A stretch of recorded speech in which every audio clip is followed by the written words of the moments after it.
ආයුබෝවන් ප්‍රබෝධමත් සන්ධ්‍යාවක්. අපි අදත් මේ සතියන්ත ශනිදාවේ සන්ධ්‍යාවේ සූදානම් වෙන්නේ සෙනසුරාදා සිත්නෙත් අසපුව වැඩසටහන ආරම්භ කරන්නට. සෙනසුරාදා සිත්නෙත් අසපුව තුළ දෙපැයක් ඔබට ධර්මය අහන්නට ලැබෙනවා. මිල කළ නොහැකි අමිල දායාදයක් ලෙසිනුයි මේ ධර්මය ඔබට ලං කරන්නේ. දිනෙන් දින අපේ ශ්‍රාවකයන්ට ධර්ම මාර්ගයේ හැසිරෙන්නට ධර්ම මාර්ගයේ නියුතු වන්නට අවබෝධය කරා යන්නට මේ දේශන මාලාව සැබවින්ම ආලෝකයක්. ඒ නිසා අදත් අපි දන්නවා ඔබ ඕනෑ කමින් රේඩියෝව අභියසට වෙලා net සුසර කරගෙන සිත්නෙත් අසපුව අහන්නට සූදානම් වන වගේ. ඉතින් මේ උතුම් ධර්ම දායාදිය තිරින කිරීම උදෙසා බොහොම ගෞරවයෙන් ශ්‍රද්ධාවෙන් යුක්තව සෙනසුරාදා සිත්නෙත් අසපුවට අදත් අපි ආරාධනා කළා උඩුගම්පල හෙන්ඩිමහර ගම්පහ බවුන් පැලැස්ස නිර්මාතෘන් වහන්සේට පූජනීය වන්දනීය වල්පොල ගෞතම ස්වාමීන්ද්‍රයන්න් වහන්සේට. උන්වහන්සේ මේ ලැබිලා තිබෙන ඉඩපාඩුවත් එක්ක විශේෂයෙන්ම කොරෝනා වසංගත තත්ත්වයක් එක්ක බාහිර කෙරෙන්නා වූ දේශන තරමක් අඩු කරලා ඒ වෙනුවට net රේඩියෝ වටා ඒකරාශී වී සිටින ලක්ෂ සංඛ්‍යාත අපේ ශ්‍රාවකයන්ට ඒ උතුම් ධර්ම දායාදය තිරණ කිරීම වෙනුවෙන් අපේ මැදිරියටම වැඩම කොට සිටිනවා. බොහොම ගෞරවයෙන් ඔබ වහන්සේව පිළිගෙන ඇරියුම් කරනවා සිත්නෙත් අසපුවේ ධර්මානුශාසනාව පැවැත්වීම උදෙසා. අවසරයි ස්වාමීන් වහන්සේ. සාදු සාදු සාදු. සමන්ත චක්කවාලේසු අත්‍රා ගච්ඡන්තු දේවතා සද්ධම්මං මුනි රාජස්ස සුනන්තු සග්ග මොක්ඛදං ධම්ම ශ්‍රවණ කාලෝ අයං භදන්තා ධම්ම ශ්‍රවණ කාලෝ අයං භදන්තා ධම්ම ශ්‍රවණ කාලෝ අයං භදන්තා. නමෝ තස්ස භගවතෝ අරහතෝ සම්මා සම්බුද්දස්ස නමෝ තස්ස භගවතෝ අරහතෝ සම්මා සම්බුද්දස්ස නමෝ තස්ස භගවතෝ අරහතෝ සම්මා සම්බුද්දස්ස. සාදු සාදු සාදු. ගරුතර මහා සංඝරත්නයන් අවසරයි. ශ්‍රද්ධාවන්ත පින්වත්නි, සෙනසුරාදා සිත්නෙත් අසපුවේ පළවෙනි පැයට නියමිත උතුම් ධර්මානුශාසනාවේ අද දවසේ පින්බර දායකත්වයට එකතු වෙන්නේ මාතර මිරිස්සේ පදිංචි ජී.කේ. වික්ටර් මහත්මයා, එම බිරිඳ, දුව, පුතා, බෑන ඇතුළු පවුලේ සහෝදර සහෝදරි පිරිස විසින්. ඉතින් ඒ ඇත්තෝ හැම දෙනාගේම සත් ප්‍රාර්ථනා සඵල වෙන්නට කියලා අපි මෙත් සිතින් සිහිපත් කරනවා, ආශිර්වාද කරනවා. අද ධර්මයේ ශ්‍රවණය කරන පුණ්‍යවන්ත හැම දිනාටම යහපතක්, සැපතක්, ශාන්තියක්, සැනසෙල්ලක්ම සැලසෙත්වා කියලා ආශිර්වාද කරනවා. පින්වත්නි, ඔබට අද හිත පාලනය කරගන්න, හිත සංසුන් කරගන්න, හිත දියුණු වෙන්න කාරණා දෙකක් දුරු කර ගැනීම ගැන කියලා දෙන්න සූදානම් වෙන්නේ. කරුණු දෙකක් තමන්ගේ සිතෙන් ඈත් කරගෙන ඔබේ හිත සාන්ත කරගන්න මේ අනුශාසනාව කියලා දෙන්න විශේෂ හේතුවක් තියෙනවා. අපි දන්නවා පින්වත්නි, මිනිස්සු ජීවිත කාලය තුල වර්ෂ ගණනාවක් තමන්ගේ ආවිෂ වශයෙන් ගෙවනවා. අවුරුද්දක් ගෙවනවා, දෙකක්, අවුරුදු 3ක්, කොහොම අවුරුදු 10 15, අවුරුදු 20 30 40, කොහොම 50 තමන් ආවිෂ ගෙවනවා. මම දැන් අවුරුදු මෙච්චරක් ජීවත් වුණා කියලා වයස ගැන කියනවා. එතකොට මේ ගෙවන ආවිෂ, මේ ගෙවන වයස ගැන ඔබට පින්වත්නි ජීවිතේ අපි යම් යම් අවස්ථා තියෙනවා විශේෂ දවස් විදිහට ගත කරන. ඒ අතර විශේෂ දවසක් තමයි උපන්දිනේ. අවුරුද්දෙන් අවුරුද්ද සම්පූර්ණ වෙන දවස අපි උපන් දිනය කියලා සතුටින් සිහි කරගෙන සමරනවා මිනිස්සු. තවත් විශේෂ දවස් තියෙනවා මිනිසුන්ගේ ජීවිතයේ විශේෂයෙන් සිහි කරන. ඔය සම්මුතිය හදා ගන්නවා මෙන්න මේ දවස, මව්වරුන්ගේ දවස, පියවරුන්ගේ දවස. ඔහොම එක එක දවස් බෙදාගෙන තියෙනවා. ඒ විදියට ආදරවන්තයින්ගේ දවස කියලා දවසක් හදාගත්තා පෙබරවාරි 14 වෙනිදාට.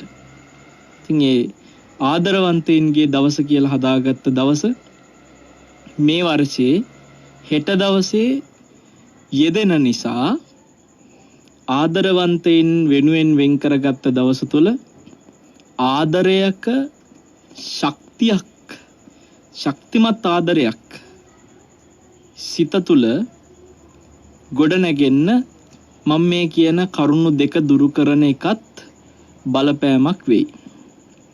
ඔබට හිතේ හාමුදුරුවෝ ආදරයක් ශක්තිමත් වෙන්න බණ කියන්නේ ඇයි?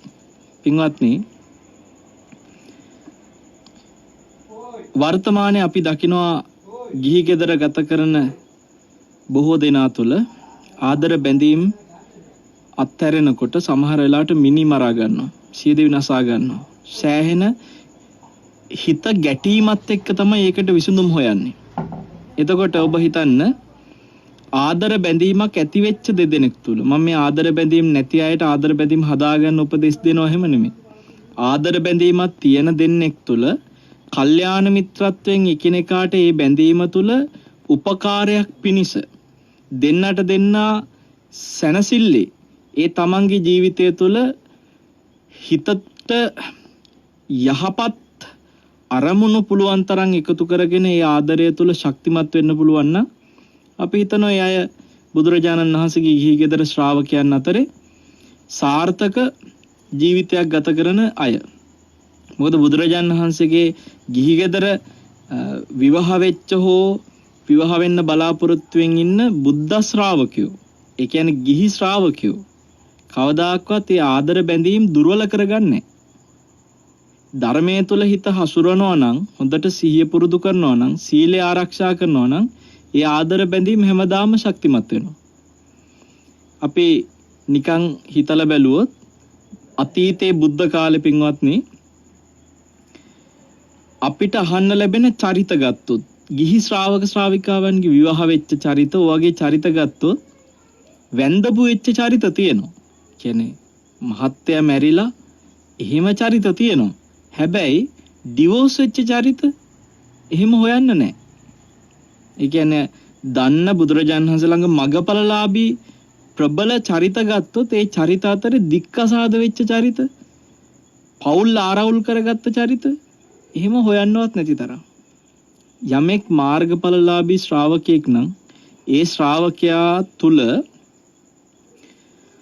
ගිහි ගෙදර ගත කරන ශ්‍රාවකයෙක් විදිහට ඔබ හිතන්න විවාහක උපාසකයෙක් හෝ උපාසිකාවක් නම් එයාගේ ආදර සම්බන්ධය තුල ඔවුන් සෝතාපන්න නම්, සකදාගාමි නම්, අපි හිතමු අනාගාමී වුණත් ඔබට මතක ඇති නකුල මාතා නකුල පිතා වගේ චරිත ගත්තත් හරි ශක්තිමත් බැඳීමක් ඔවුන් අතරේ තිබ්බා. එතකොට මේ ධර්මීය සහ ආදර බැඳීමක ශක්තිය කියන එක කොහොමද මේ ගැලපෙන්නේ? ධර්මයේ තුල හැසිරෙන හිතක්, සිහිය පුරුදු කරන සිතක් තමන්ගේ ආදර බැඳීම ශක්තිමත්ව පවත්ව ගන්න කොහොමද? බැලු බැල්මට නිකන් මේක පරස්පර විරෝධිනේ. ධර්මයේ හැසිරෙන හිතක් හැමතිස්සෙම අපිට පේන්නේ ඇලීම් ගැටීම් දුරු කරනවා. එතකොට බැඳීම් පුළුවන් තරම් ඈත් කරනවා, බැඳීම් ලිහනවා මිසක් බැඳීම් හදාගන්නේ නැහැ ධර්මයේ හැසිරෙන හිතක්. අපි එහෙමනේ දකින්නේ. එතකොට එහෙම අයගේ ආදර සම්බන්ධ කොහොමද ශක්තිමත් උනේ? ආදරවන්තින්ගේ දිනය වෙනුවෙන් මෙන්න මේ ගැනත් පින්වත්නි මේ දේශනාව තුළ ඔබට තේරුම් ගන්න අවස්ථාව ලැබේවි අර්ථවත් විදියට. අපි බලමු අද ඔබට මම කරුණු දෙකක් දුරු කරගන්න කියලා දෙනවා කිව්වා හිතේ සැනසෙල්ල ඇති වෙන්න. හිත වඩන මග තමයි ඔබට අපි කියලා දෙන්නේ. අපි බවුන් පැලැස්ස තුලිනුත් බවුන් පැලැස්ස ආධ්‍යාත්මික පුහුණු මධ්‍යස්ථාන රිට්‍රීට් මධ්‍යස්ථානයේ වගේම පින්වත්නි බවුන් පැලැස්ස සංගරාව තුලත් අපි හැමතිස්සෙම ඔබට හිත වඩන, හිත පුහුණු කරන, සතිය පුහුණු කරන වැඩපිළිවෙලක් කියලා දෙනවා. ඉතින් අදත් මේ කරුණු දෙක කියලා දෙන්නේ සිහිය සතිය පුරුදු කරන වැඩපිළිවෙලකට උදව් වෙන කාරණා දෙකක්. මේ කරුණු දෙක අර ආදරවන්තයින්ගේ දිනයටත් දැන ගැනීම විශේෂයෙන් ඒ බැඳීම් වල ශක්තිමත් භාවයට උපකාර වෙන නිසාම තමයි මම හිතුවේ මේක මේ අද දවසේ ඔබට මෙහෙම කියලා දෙන එක සුදුසුයි කියලා. මොකද මේ දේශනේ අහන බොහෝ දෙනා අතර විවාහක ඇත්තෝ ඉන්නවා. ඒ වගේම ප්‍රේම සම්බන්ධ පවත්වන, ඒ කියන්නේ ස්ථිර ප්‍රේමයක්, ඒ කියන්නේ විවාහය බලාපොරොත්තුෙන් ප්‍රේම සම්බන්ධයක් පවත්වන පෙම්වතුන් පෙම්වතියන් ඉන්නවා අපේ මේ දේශනේ අහන.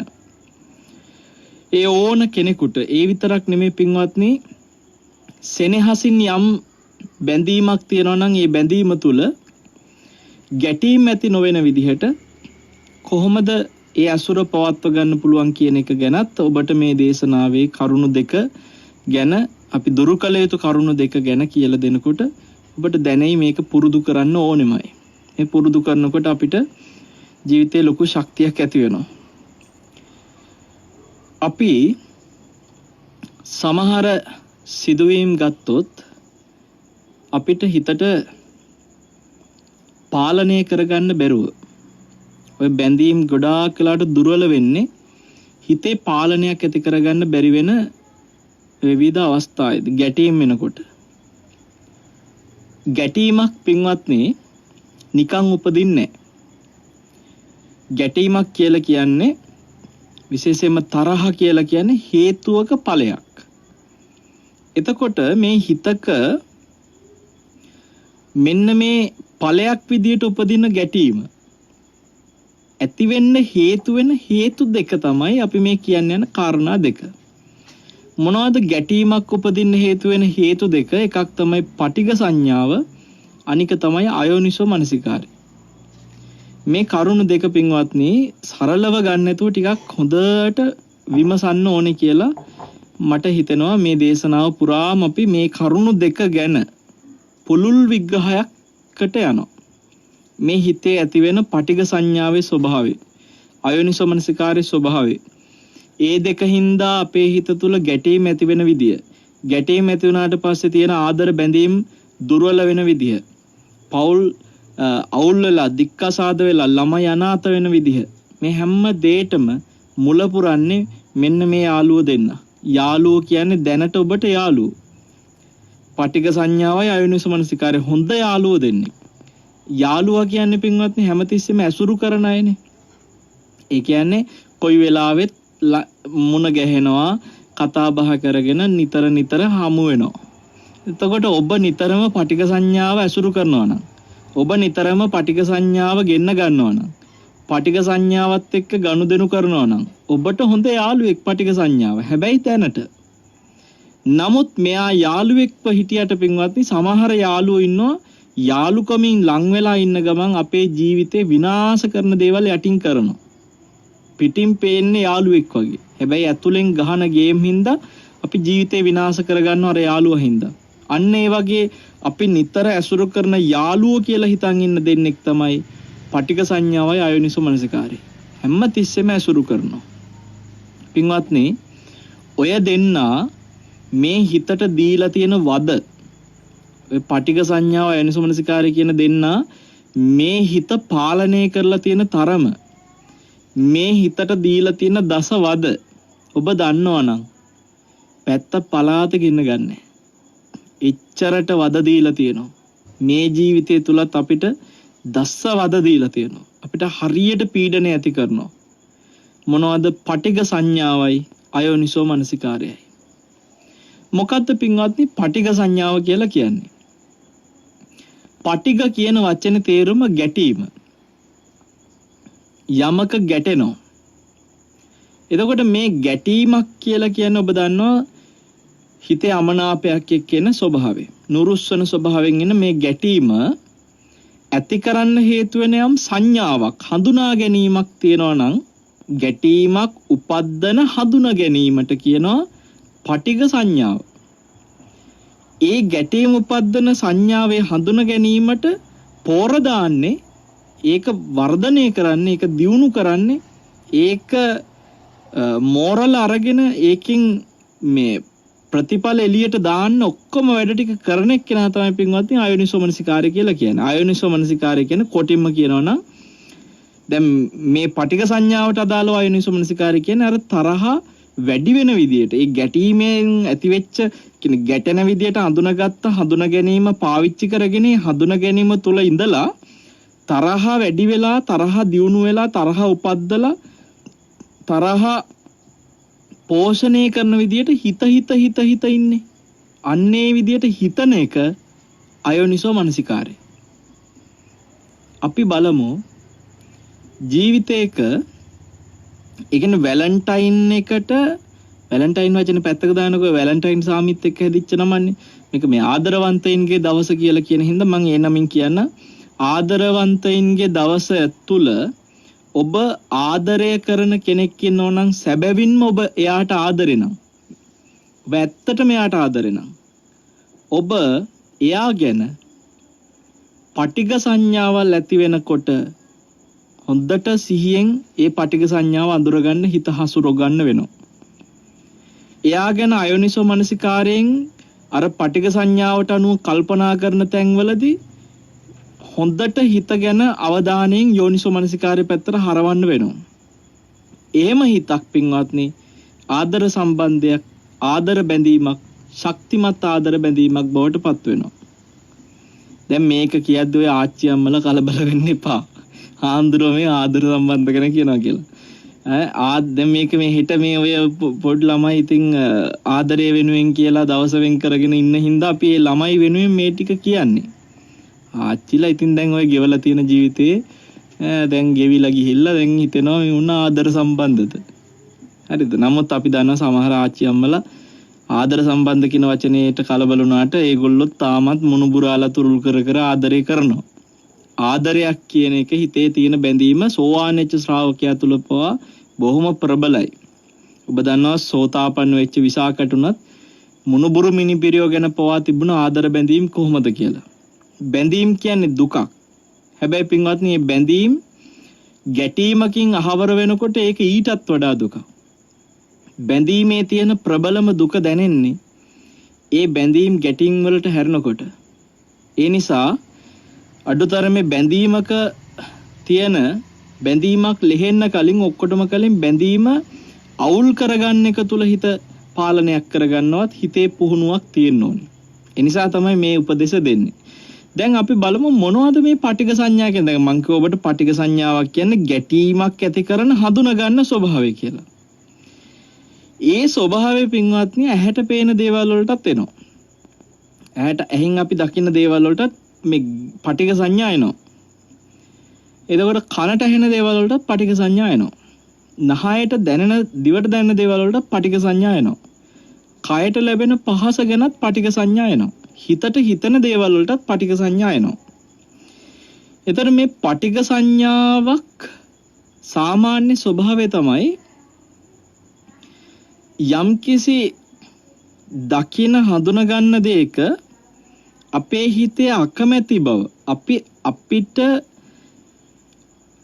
යම් විදියක අමනාපයක් ඇති වෙන විදියට අපි අකමැති කියන එකෙන් කියන්නේ අපි යමකට බැඳිලා තියෙනවා මං කැමති මෙන්න මෙහෙමයි කියලා ඒ දෙයට ප්‍රතිවිරුද්ධ පැත්තෙන් අපි හඳුනා ගන්නවා. එක්ක අපිට මේ අවාසියක් වෙනවා වගේ අපිට අසාධාරණයක් වෙනවා වගේ හඳුනා ගන්න තැන්වල ඇති වෙන්නේ පටිඝ සංඥාව. ඔබ ජීවිතේ සමහර වෙලාවට පින්වත්නි කෙනෙකුට දුරකථන ඇමතුමක් ගන්නව වෙන්න පුළුවන්. දැන් මේ ආදරවන්තයින් උදෙසා මේ විශේෂ කරලා මේක කියන නිසා මේ දුරකථන ඇමතුම මේ විදියට කියන්නේ අපි හිතමු පෙම්වතෙක් පෙම්වතියකට ඇමතුමක් ගන්නවා. ඇමතුම ගන්නකොට අර පෙම්වතිය කාර්ය බහුලයි නම් දුරකථනය තුල ඒක ඇති පටිඝ සංඥාවක් වෙන්න. සමහරලාට එයා ගන්නවා ආන්සර් කරන්නේ නැහැ. ඒකත් ඇති පටිඝ සංඥාවක් වෙන්න. පටිඝ සංඥාවක් කියන්නේ අන්න ඒ වගේ දැන් ඔබ හිතන්න දුරකථන ඇමතුම ගන්නකොට ඔබ ඇමතු ග්‍රාහකයා කාර්ය බහුල බැවින් කරුණාකර පසු අමතන්න කියන શબ્දයම අන්න මං කිය කනට එන શબ્දයට ඇති වෙන පටිඝ සංඥාවක් වෙනවා. දැන් ඔය සද්ද ඇහුණ හැමතැනම තරහ යන්නේ නැහනේ. ඔය ශබ්දේ ඕන තරම් දුරකථන ඇමතුමක් ගන්න හැමෝටම ඕන තරම් ඇහෙනවා. ඕක ඇහුණ පමණින් හැමෝටම තරහ යන්නේ. හැබැයි පෙම්වතියගේ දුරකථනෙන් ඒක ඇහෙන්න බෑ. පෙම්වතාට. මම ඇමතුම ගන්නකොට එයා අනිවාර්යෙන් ආන්සර් කරන්න ඕනේ. මේ එක එක්කෙනත් එක්ක කාර්ය බහුලකම් මට අදාළ නැහැ. අන්න එහෙම තමයි පෙම්වතා හිතන්නේ. පෙම්වතියටත් ඕක එහෙම තමයි. එයා පෙම්වතාට දුරකථන ඇමතුම ගන්නකොට ඔබ ඇමතු අංකයේ ග්‍රාහකයා කාර්ය බහුලයි කරුණාකර පසුව අමතන්න කියන ඒවා ඉවසන්න බෑ. එතකොට මේ ප්‍රශ්නේ තවත් උඩු දුවන ඊට වඩා දේවල් වෙනවා මෙහෙම. දැන් අපි හිතමු ඕක ඇහෙන්නේ නිකන් නෙමෙයි. මම ඕක ඔබට තේරෙන්න මෙහෙම කියන්නම්. අපි හිතමු පෙම්වතිය මෝන කට හොද ගන්න නෙමෙයි නා කියා ගන්න යනවා නාන කාමරේට. දැන් නා ගන්න කියලා පෙම්වතිය නාන කාමරේට ගියාට පස්සේ විනාඩියෙන් එළියට එන්නේ නැහනේ. විනාඩියෙන් එළියට එන අය ඇති වැංගේ වතුර ගාගෙන.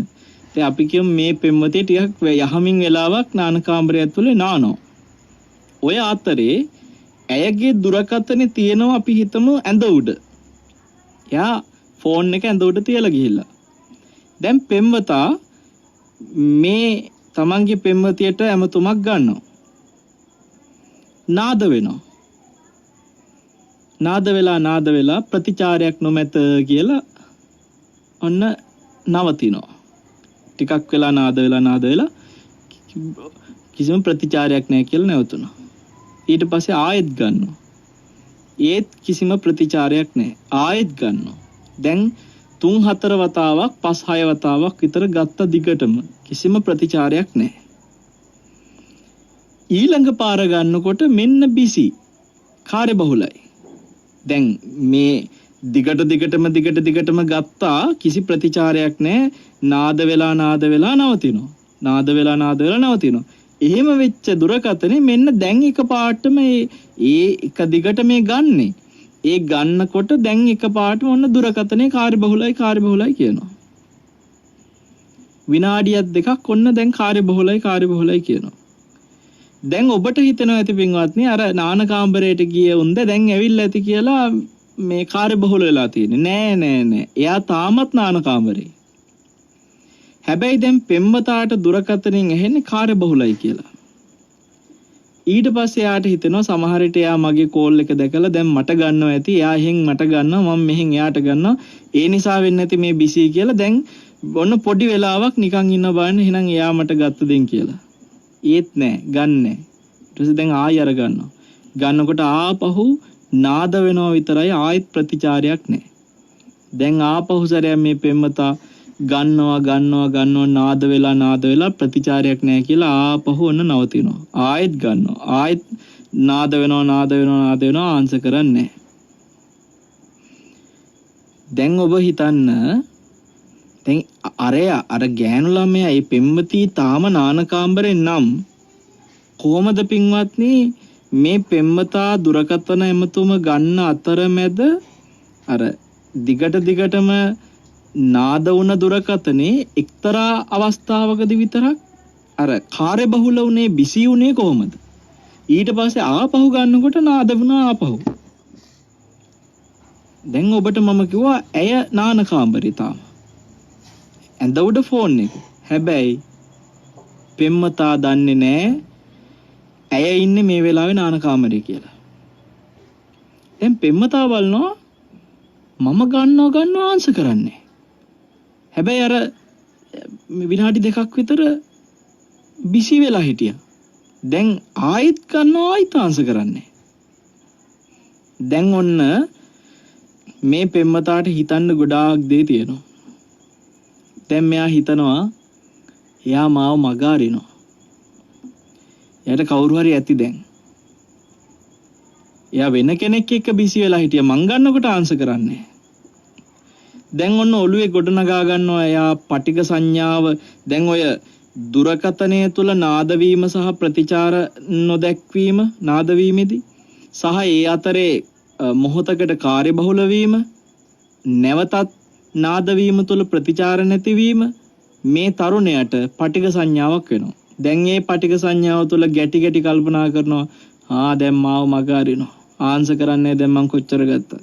වෙන අයත් එක්ක බිසි. දැන් මොකද වෙන්නේ පින්වත්නි? අයෝනිසෝ මනසිකාරය තමයි දැන් උපදින්නේ. දැන් මෙතන යෝනිසෝ මනසිකාරයක් නැහැ. දැන් දිගටම මනසිකාරය කරනවා මාව එහෙනම් දැන් හැත් කරලා මගේ ෆෝන් එක ආන්සර් කරන්නේ.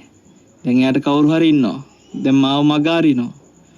ඕවනේ ඔය ආදරවන්තයින්ට තියෙන ප්‍රශ්න. දැන් මේ තියෙන අයෝනිසෝ මනසිකාරය. දැන් මෙයාගේ හිතේ සතිය, වීරිය, මේ ප්‍රඥා, මේ ලෝකේ දෙයක් නෑ, තනිකර තියෙන අකුසල්.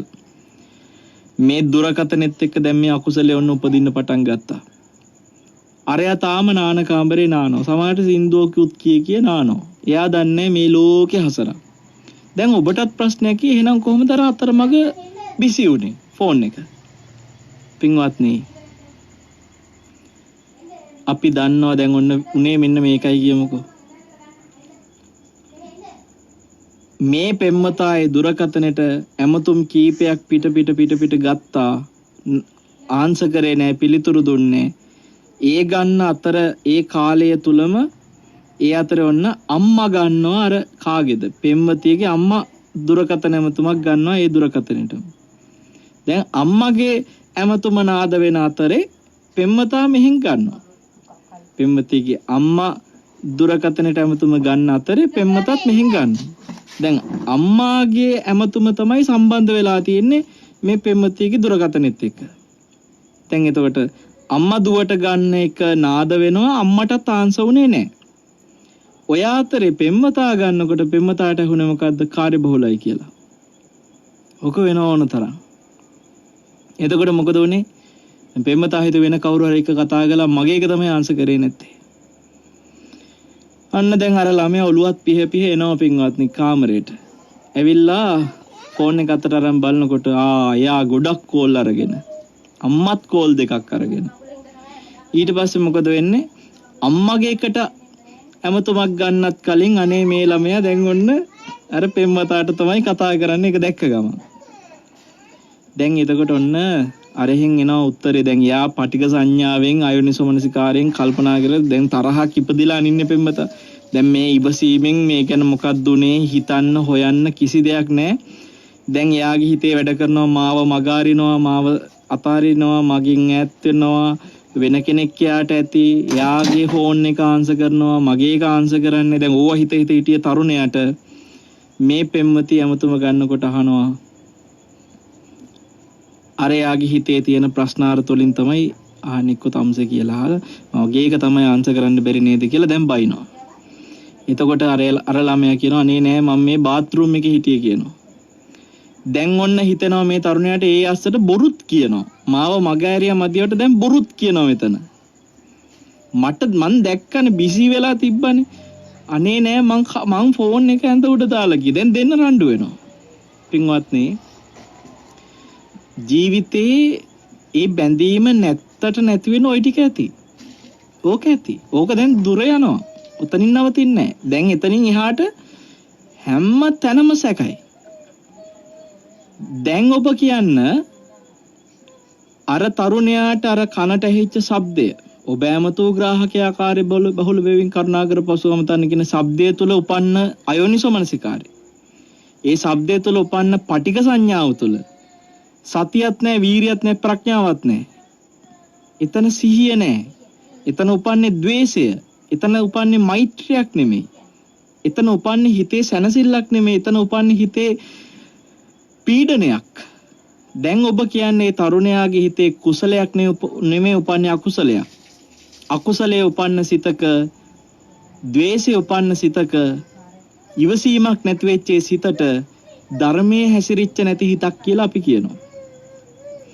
ධර්මයේ හැසිරිච්ච නැති හිතක් ඇති ඒ තරුණයාගේ ප්‍රේම සම්බන්ධය බොහෝම ඉක්මනින් රණ්ඩු වෙලා බිඳිලා යනවා. දැන් එහෙනම් ඔබ හිතන්න ධර්මයේ හැසිරෙන්නේ නැති හිතක් ඒ විදියට බිඳිලා යනවා නම් ධර්මයේ තුල ඉන්න හිතක් ඒ විදියට බිඳෙයිද? ධර්මයේ තුල ඉන්න කෙනා එහෙම ඉවසීමක් නැත්තේ. අනිත් එක හොඳට විදර්ශනාව එහෙම වඩපු පෙම්මතෙක් නම් එහෙමත් ඉන්නවා. අපි හිතමුකෝ එයා ඇස ගැන කන ගැන නාසය දිවකය මනස ගැන හොඳට අවබෝධයෙන් විදර්ශනාව වඩන කෙනෙක්. රූප ශබ්ද ගන්ධ රස පහස අරමුණු ගැනත් හොඳට විදර්ශනාවෙන් අවබෝධයක් තියෙනවා විදර්ශනාව වඩනවා. ඊට පස්සේ ආයෙත් විදර්ශනාව වඩනොත් මොකටද ප්‍රේම සම්බන්ධයක් හදාගත්තේ කියලා. නෑනේ ගිහි ගෙවල් වල ඉන්නවනේ පින්වත්නි උපාසකිය විදිහටත් ධර්මයේ හැසිරෙන ප්‍රඥාව දියුණු කරන. මොකද මේ විදර්ශනා ප්‍රඥාවක් උපද්දගත්තා කියලා හැමෝම මේ මහාන වෙන්නේ නෑනේ. හැම කෙනාම පැවිදි වෙලා මේ රහත් වීමටම එන්නේ නෑනේ. අනිවාර්යයෙන්ම සෝතාපන්න ඵලයටපත් වෙලත් ගිහි ගෙදර ගත කරන අය ඉන්නවා. දැන් විශාක ඔබ දන්නවා විශාක අවුරුදු 7 සෝවාන් වුණේ. ඉතින් සෝවාන් වුණාට පස්සේනේ ප්‍රේම සම්බන්ධ ඒ ආදර සම්බන්ධ ගොඩනගා ගත්තේ. එතකොට එහෙනම් කොච්චර විදර්ශනා අවබෝධය තිබ්බත් ආදර සම්බන්ධයක් ගොඩනගාගෙන ගිහි ගෙදර ගත කරන කෙනෙක් විවාහ වෙන්න පුළුවන්. අපි හිතමුකෝ දැන් ඔන්න මේ ප්‍රේම සම්බන්ධ ගොඩනගින්නත් පෙර ඉඳලම හොඳට ඇහැ ගැන රූපේ ගැන ශබ්ද ගැන කන ගැන සෝත විඥාන ගැන මේව ගැන හොඳ අවබෝධයක් තියෙනවා කියලා. එතකොට මෙයා අර ඇහෙන ශබ්දය එක්ක එල්ලි යන්නේ නැහැ. ඒ හිත හටගත්ත මොහොත ගැන එයා දන්නව අවබෝධයෙන්. ඒ ශබ්දෙත් එක්ක එල්ලි යන්නේ. ඒ ශබ්දය විදර්ශනා කරනවා. ඒක යෝනිසෝ මනසිකාරය. එහෙම යෝනිසෝ මනසිකාරය කරන කෙනාට පින්වත්නි ඉවසීමක් තියෙනවා. යෝනිසෝ මනසිකාරය තියෙන තැන ඉවසීම තියෙනවා. ඉවසීම තියෙන තරුණයා ඇඟට කඩා පැනලා එහෙම අහන්න යන්නේ. එතෙන්දී ඉවසීමෙන්ම මොකද පවුනේ මම මේ ගොඩක් කෝල් ගත්තා කියලා හරි ඔහොම නිකන් අර සැහැල්ලුවෙන් අහයි. ඒ දෙන්නගේ ජීවිතය තුළ සමහර ලාවට පින්වත්නි අනේ එතකොට දැන් අරයත් බලයි බිසි උනේ නෑ මං හිටියේ නානකාම්බරේ.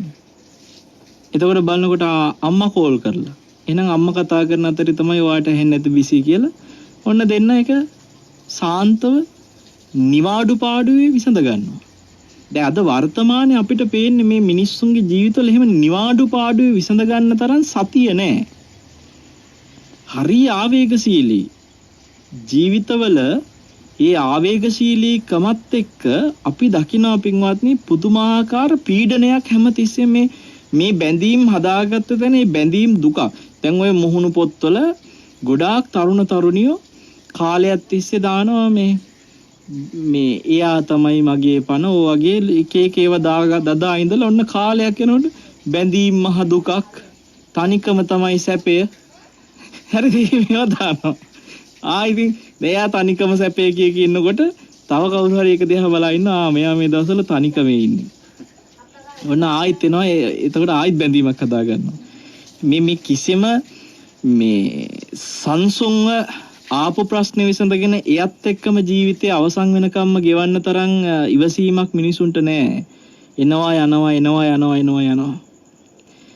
දැන් අපි බැලුවොත් එහෙනම් හොඳට සතිය පුරුදු කරන ධර්මයේ හැසිරෙන පෙම්වතෙකුට පෙම්වතියකට ජීවිතේ අන්තිම හුස්ම පොද වෙනකම් මේ දෙන්න එකට ජීවිතේ ගෙවයි. නකුල මාතල නකුල පිතාලගේ ජීවිතේ වගේ. ඔබ දකින්නේ එහෙනම් මේ පටිඝ සංඥාවක් කියන එක දුරකතන ඇමතුම ගැනීම හෝ නොගැනීම කියන තැන උනත් ඇති වෙන්න පුළුවන්. ඕන තැනක මේ පටිඝ සංඥාව ඇති වෙන්න පුළුවන්. පින්වත්නි යම් කිසි එක දෙයක් දිහා පටිඝ සංඥාවක් විදියට සංඥාව ගන්නත් පුළුවන්. පටිඝ සංඥාවක් වෙන්නේ නැති වෙන විදියට සංඥාව ගන්නත් පුළුවන්. මේක තනිකර ඒ සංඥාව පුරුදු කරන්න ඔබ මනස මෙහෙයවන විදියට ඒක වෙන්නේ. දැන් අපි හිතමු කවුරු හරි කෙනෙක් කියනවා අපෝ මේ වාග්වේ ඇඳුම හරි අපිරිසිදුයි අනේ ඕක ඇඳන් එන්න එපා මට ලැජ්ජයි මේ වෙන ඇඳුමක් ඇඳ ගන්න කියනවා. කාගේ හරි ඇඳුමක අපිරිසිදුකම එක්ක පෙම්වතාගේ ඇඳුමේ අපිරිසිදුකම දැකලා පෙම්වතිය කියනවා. එහෙම නැත්නම් සැමියාගේ කමිසේ තියෙන අපිරිසිදුකම දැකලා බෙරිඳ කියනවා. ඔක අපිරිසිදුයි වෙන එකක් ඇඳ ගන්න කියනවා. ඒ ශබ්දය ඔන්න සමහර ලාවට පින්වත්නි ඒක ශබ්දය ඇහෙනකොට සංඥාවක් ඇති වෙනවා. හොඳට මතක තියාගන්න කොහොමද ඒක වෙන්නේ? කනයි ශබ්දයයි විඥානයයි කියන තුන එකතු වෙනකොට එතන සෝත සම්පස්සේ ඇති වෙනවා. ඒ කියන්නේ කනේ ස්පර්ශය ඇති වෙනවා. කන ශබ්ද විඥාන කියන තුනේ එකතුවට කියන්නේ කනේ ස්පර්ශය. කියන්නේ තුනේ එකතු වීම. ඒකට කියන නමක් තමයි කනේ ස්පර්ශය. කනට ඇහෙන ශබ්දේ විඥාණයෙන් දැනගත්තා. විඥාණයෙන් දැනගන්නවා කියන්නේ මනස ඒ ශබ්දේ දැනගන්න මනස එකතු වෙනවා ඒ අරමුණත් එක්ක. මෙයා මනස එකතු වෙලා වෙන් කරලා ඒ ශබ්ද දැනගන්නවා. අන්නේ දැන ගැනීම සිද්ධ වෙනකොට පින්වත්නි ඒ එකතුව කන සහ ශබ්දය සහ කනේ විඥාන කියන තුනේ එකතුව නිසා සංඥාවක් උපදිනවා. එකතුව නිසා. එකතුවට කියන්නේ ස්පර්ශ. එකතුව නිසා උපදිනවා. ඒ ස්පර්ශ නිසා උපදිනවා සංඥාව. එතකොට අනිවාර්යව ඇඳුම අපිරිසුදුයි වෙන ඇඳුමක් ඇඳ ගන්න කියනකොට එතන ඔන්න පස්සපච්චය. ඒ ස්පර්ශ නිසා උපදිනවා සංඥාවක්. ඒ සංඥාව මෙයා මට මේක ආදරය නිසා කිව්වේ කියන සංඥාවෙන් ගන්නත් පුළුවන්. මෙයා මාව ප්‍රතික්ෂේප කරනවා පිළිකුල් කරා කියලා ගන්නත් පුළුවන්. මගේ ඇඳුම අපිරිසිදුයි කිව්වා මාව ප්‍රතික්ෂේප කළා. මං හඩෙක් වගේද වාට පේන්නේ. දැන් ඒ වගේ අර ගැටීමකින් ඒ දිහා බලන්නත් පුළුවන්. ආදරේ නැතිකමින්. එතකොට බලන්න එතනදී ඒ සංඥාව ගත්ත විදිහත් එක්ක පසපච්චය වේදනාව විඳීමුත් ඇති වෙනවා. ඒ වේදනාවල් දුක් වේදනාවක් වෙනවද සැප වේදනාවක් වෙනවද කියන එක තනිකර තීරණය කරන්නේ අර සංඥාව ගත්ත විදිහත් එක්කයි. දැන් ඔබ මේ සංඥාව ගත්තේ ගැටෙන විදියට නම් ඒ සංඥාව තමයි පටිඝ සංඥාවක් කිව්වේ. එහෙම පටිඝ සංඥාවක් ආපු තැන පින්වත්නි දුක් වේදනාවක්මයි තියෙන්නේ. කවදාකවත් පටිඝ සංඥාවක් තියෙන තැනක මතක තියාගන්න සැප වේදනාවක් නැහැ. ඒ පටිඝය ඇති වෙච්ච තැන විඳින්නේ දුකක්. ගැටිච්ච තැන විඳින්නේ දුක් වේදනාවක්. දුක් වේදනාවේ ස්වરૂපයෙන් දුක් වේදනාවත් එක්ක තමයි මේ ගැටීමත් මේ පටිඝ සංඥාවක් තියෙන්නේ. මහ දුක. එතකොට වේදනා සංඥා සංකාර මේ විඳීම කියන දුක් වේදනාවයි අර පටිඝ සංඥාවයි එක්කම එතන තියෙනවා සංකාර. සංකාර කියන්නේ චේතනා. දැන් පින්වත්නි අර ආපු පටිඝ සංඥාවට අනුව තමයි චේතනා පහල කරන්නේ වචන පිට කරන්න හරි කය හසුරවන්න හරි. අර මම කිව්වේ ඇමතුම නාදක වෙච්ච තැන ඒ නාද වෙච්ච එකත් එක්ක ඇති වෙච්ච පටිඝ සංඥාවෙන් ඊට පස්සේ ආංශකලේ නෑ යා මාව මගහරිනවා කියලා දැන් ආපු චේතනා ඒ සංස්කාර තමයි ඒක අபிසංස්කරණය කරනවා. හිත තුළ ඒ අபிසංස්කරණය වෙනවා. තනිකර ඒ ඔස්සේම යා දිගින් දිගට හිත මෙයා මාව මගහරිනවා. මෙයාට දැන් වෙන කෙනෙක් ඇති. වෙන අයගේ වාංශ කරනවා. දැන් ඔන්න ඒ චේතනා තමයි චේතිත්වා කම්මං කරෝති කායන වාචාය මනස. ඒ චේතනා විසින් දැන් කය හසුරවනවා වචන හසුරවනවා. කය හසුරන විදියක් කියන්නද? දැන් එයා දිගටම ආංශ කරේ නෑනේ. එහෙමනේ දැන් හිතුවේ. අර ළමයා හිටියේ නාන කාමරේ. දැන් දිගටම ආංශ කරේ නෑ කියලා හිතුවා. මගේ එක ආංශ කරේ නෑ වෙන කෙනෙක්ගේ එකක් නම් ආංශ කළා කියලා හිතුවා. දැන් පටිඝ සංඥාවෙන් දැන් තරහ ඇති වෙලා අයෝනිසමනසිකාරයෙන් කල්පනා කරලා දුක් වේදනාවත් ඇති වෙලා සංඥාවත් පටිඝ සංඥාවක් කළා. දැන් සංකාර කියන චේතනාව විසින් මොකද කරන්නේ? අර නාන කාමරෙන් එළියට ඇවිල්ලා කෝල් එක ගන්න ගෑන් ළමයා ඒ පෙම්වතිය ඇමතුම ගන්නකොට මෙයා කට් කරනවා දැන්. දැන් මෙයා ආන්සර් කරන්නේ. දැන් මෙයා හිතනවා එයා මගේ එකනේ ආන්සර් කරන්නේ. දැන් මං එයාගේ කතා ආන්සර් කරන්නේ නැහැ කී කට් කරනවා. කට් කර එක બ્લોක් කරනවා. ඕවනේ දැන් මේ වෙන්නේ ජීවිතවල. එතකොට මෙතන වේදනා සංඥා සංකාර තනි කර පින්වත්නි යන්නේ ජීවිතයේ අකුසල් ඇති කරන පැත්තට. ඒ චේතනාව චේතනහම් බික්කවේ කම්මං වදාමි. දැන් මෙතන උපදින හැම චේතනාවක්ම කර්මයේ බවට පත් වෙන්නේ අකුසල කර්මයක්. ඒ අකුසල කර්මයේ විපාක ගෙවන්න ඕනේ සමහරට පෙරේත ආත්මවල. සමහරට තිරිසන් ආත්මවල. සමහරට නිරේ. අන්තිමට ආදර සම්බන්ධයක් තුල පින්වත්නි පටිඝ සංඥා නිසා ඇතිවෙච්ච චේතනාවලට වන්දි ගෙවනවා නිරේ ඉපදිලා තිරිසන් ලෝකවල ඉපදිලා පෙරේත ආත්මවල ඉපදිලා. ජීවිතේ ආදරයක් ගොඩනගා ගත්ත කෙනෙකුට මේ පටිඝ සංඥා කියන්නේ සෑහෙන අනතුරක්. පටිඝ සංඥා හැමෝටම අනතුරක්.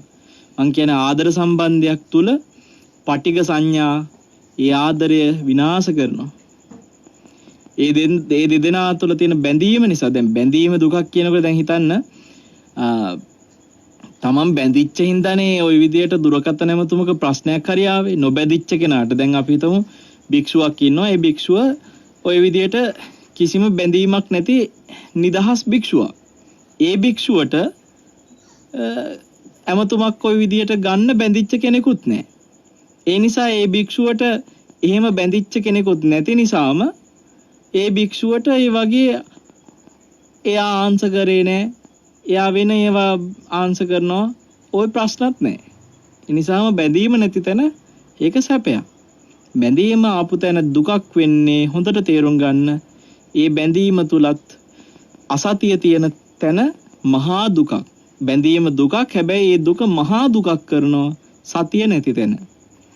ඒ නිසා හිතට බැඳීමක් තියෙනවා නම් ඔබ මොකද බැඳීම කියන එකෙන් මම මෙතන අදහස් කරේ ජීවිතයේ ආදරයක් තමන්ගේ ප්‍රිය කෙනෙක් තමන්ට මනාප කෙනෙක් මං හිතනවා නැති කෙනෙක් නෑ කියලා. මේ දේශනේ අහන ඔබ ඕන කෙනෙකුට අම්මා ගැන ප්‍රියයි තාත්තා ගැන ප්‍රියයි දරුවෝ ගැන ප්‍රියයි ස්වාමියා ගැන ප්‍රියයි බිරිඳ ගැන ප්‍රියයි සහෝදර සහෝදරිය ගැන ප්‍රියයි විවිධ ඔබට ප්‍රිය අය ඉන්නවා. මේ දේශනේ අහන ඔබ හැම කෙනෙකුටම එක කෙනෙක් හරි ප්‍රිය කෙනෙක් කියලා කෙනෙක් ඉන්නවා පින්වත්නි. ඔය ප්‍රිය ඕනම කෙනෙක් ගැන මොකද වෙන්නේ? ඔබට පටිඝ සංඥා උපදින්න පුළුවන්. ඒ පටිඝ සංඥාව ඇති වෙච්ච තැන අයෝනිසෝ මනසිකාරයෙන් ඔබ දිගටම ඒ ගැන කල්පනා කරනකොට ඒ තරහ දිගටම වැඩි වෙලා පින්වත්නි ඔබේ ඒ ප්‍රියමනාප තමන්ගේ ඇසුරු කරන ආදරවන්ත කෙනා තමන්ගේ ප්‍රියමනාප ඇසුරු කරන ආදරණීය කෙනා ගැන ඔබ දිගටම ගැටෙන්න පටන් ගන්නවා. දැන් ඔබ නොදන්න කෙනෙක් ගැන එහෙම ගැටෙන්නේ නැහැනේ. අපි හිතමු එංගලන්තේ ඉන්නවා මයිකල් කියලා ඔබ දන්නේ නැති කෙනෙක්. එංගලන්තේ මයිකල් කියලා මේ වෙලාවේ කවුරු හරි කෙනෙක් ඉන්නවා ඔබ දන්නෙත් නැහැ දැකලත් නැහැ. පින්වත්නි එයත් එක්ක ඔබ ගැටි ගැටි ඉන්නවද නැහැ? ඔබ ගැටි ගැටි ඉන්නේ ඔබ ඇසුරු කරන අයත් එක්කයි. ඒ ඇසුරු කරන අය තුළ ඔබට ප්‍රියමනාප බැඳීම් තියෙන අයත් එක්ක ගැටෙනකොට පින්වත්නි ඒක මහ වේදනාවක්. ඒ වේදනාව උපදින්නේ එහෙනම් පටිඝ සංඥා නිසා. ඔබ ඒ කෙනා ඇසුරු කරනකොට දැකපු දේ පටිඝ සංඥාවක් කරගත්තොත්, ඇහිච්ච දේ පටිඝ සංඥාවක් කරගත්තොත්, දැනිච්ච දේ පටිඝ සංඥාවක් කරගත්තොත්, ඒ කියන්නේ සංඥාව කොහොමත් උපදිනවා.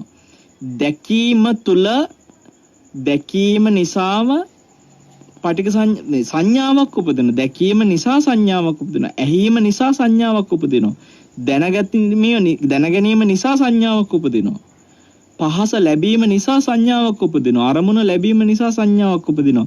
ඔබ දක්ෂ වෙන්න ඕනේ සංඥාව පටිඝ සංඥාවක් වෙන්නේ නැති වෙන්න පරිස්සමින් හිත හසුරවන්න.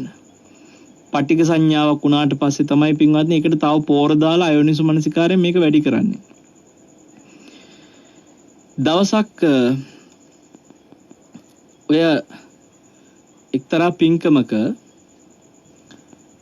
හොඳට සතුටින් ඒ පින්කම කරපු දුවෙකුටයි පුතෙකුටයි මම පොඩි අවවාදයක් කළා. ඒ පුතා ඒ දුවට කියනවා ඇමතුමක් දීලා ඒ දුවගේ හිතේ ලොකු ගැටීමක් උපදින විදියට එතන හිටපු එක්තරා තව කෙනෙක් කියපු දෙයක්. මෙයා මෙහෙම කිව්වා. දැන් එතකොට මේ පින්කමට ටික විරුද්ධව කියපු එකක් ගැන තමයි මේ කියන්නේ දැන් මේ ළමයාට. දැන් ඒක කියනකොට මොකද වෙන්නේ? අන්න අරයා මෙහෙම වාට කිව්වා කියලා කියනකොට Taman තුල නැති පටිඝ සංඥා උපදිනවා. මම මේ වෙලාවේ මතක් කළා මේ විදියට කරන්නේ සත්පුරුෂයෝ නෙමෙයි. ඒ කියන්නේ නැති පටිඝ සංඥා උපදින විදියට කවුරු හරි කෙනෙක් ඔබට නිතර දේ කියනවා නම් මතක තියාගන්න මේ සත්පුරුෂකම නෙමෙයි. ඔබට හිතනවා ඒ හිතවත්කමට කියනවා කියලා. නෑ, එතන සත්පුරුෂකම නෙමෙයි. සත්පුරුෂයා හැමතිස්සෙම තියෙන පටිඝ සංඥා නැති වෙන විදිහට උදව් කරන්න පින්වත්නි. සත්පුරුෂයා හැමතිස්සෙම අයෝනිසෝ මනසිකාරයෙන් කල්පනා කර ඉන්න කෙනාට යෝනිසෝ මනසිකාරය උපදින විදිහටයි උදව් කරන්නේ. එතකොට දැන් අපි හිතමු දැන් මෙහෙමත් හිතමුකෝ. දැන් ඔය පටිඝ සංඥා ඇති වෙන විදි බොහෝමයි. ඔන්න බිරිඳක් ඉන්නවා. අපි බිරිඳට නමක් කියමුකෝ යමුනා. මේ දේශනේ අහන්නේ යමුනලා නෙමෙයි ඈ. එතකොට යමුනට ඉන්නවා යාළුවෙක්. යාළුවාගේ නම අපි හිතමු කමලා. සමහරට හරියටම යමුනා කියන කෙනාට කමලා කියලා යාළුවෝ ඉන්න පුළුවන්. ඒ යමනයි කමලයි නෙමෙයි ඈ. මේ හිතලා කිව්වේ. එතකොට දැන් යමුනා දවසක් කමලව හම්බ වෙනවා. හම්බුණාට පස්සේ කමලගෙන් අහනවා අනේ ලස්සන ඇඳුමක් කමල කොහෙන්ද ආටි කියලා දැන් අර ඇඳුම ගැන අහනවා. අනේ අපේ මහත්තයා ගෙන ආවේ අපේ මහත්තයා හරි මට ගානට මැච්ච නැඳුම් තෝරන්න දන්නවා මෙහෙමයි කියලා දැන් කියනවා. කවුද කියන්නේ කමලා. දැන් යමුනට ඔය શબ્දයක් ඇතිනේ පටික සංඥාව උපදින්න. අපේ මිනිහට තමයි බැරි. එන්නෙත් නෑ තෝරන්න දන්නෙත් නෑ. තෝරන්නත් බෑ. ඒකට ඉතින් ඔයා හරි ලකී කමලෝ කියලා දැන් කමලට කියනවා. දැන් මෙයා මේ මහත්තයා ගැන ඔන්න පටික සංඥාවක් ආවා. දැන් ඕක ඇති ආයෙනිස මනසිකාරයෙන් කල්පනා කර ඉන්න.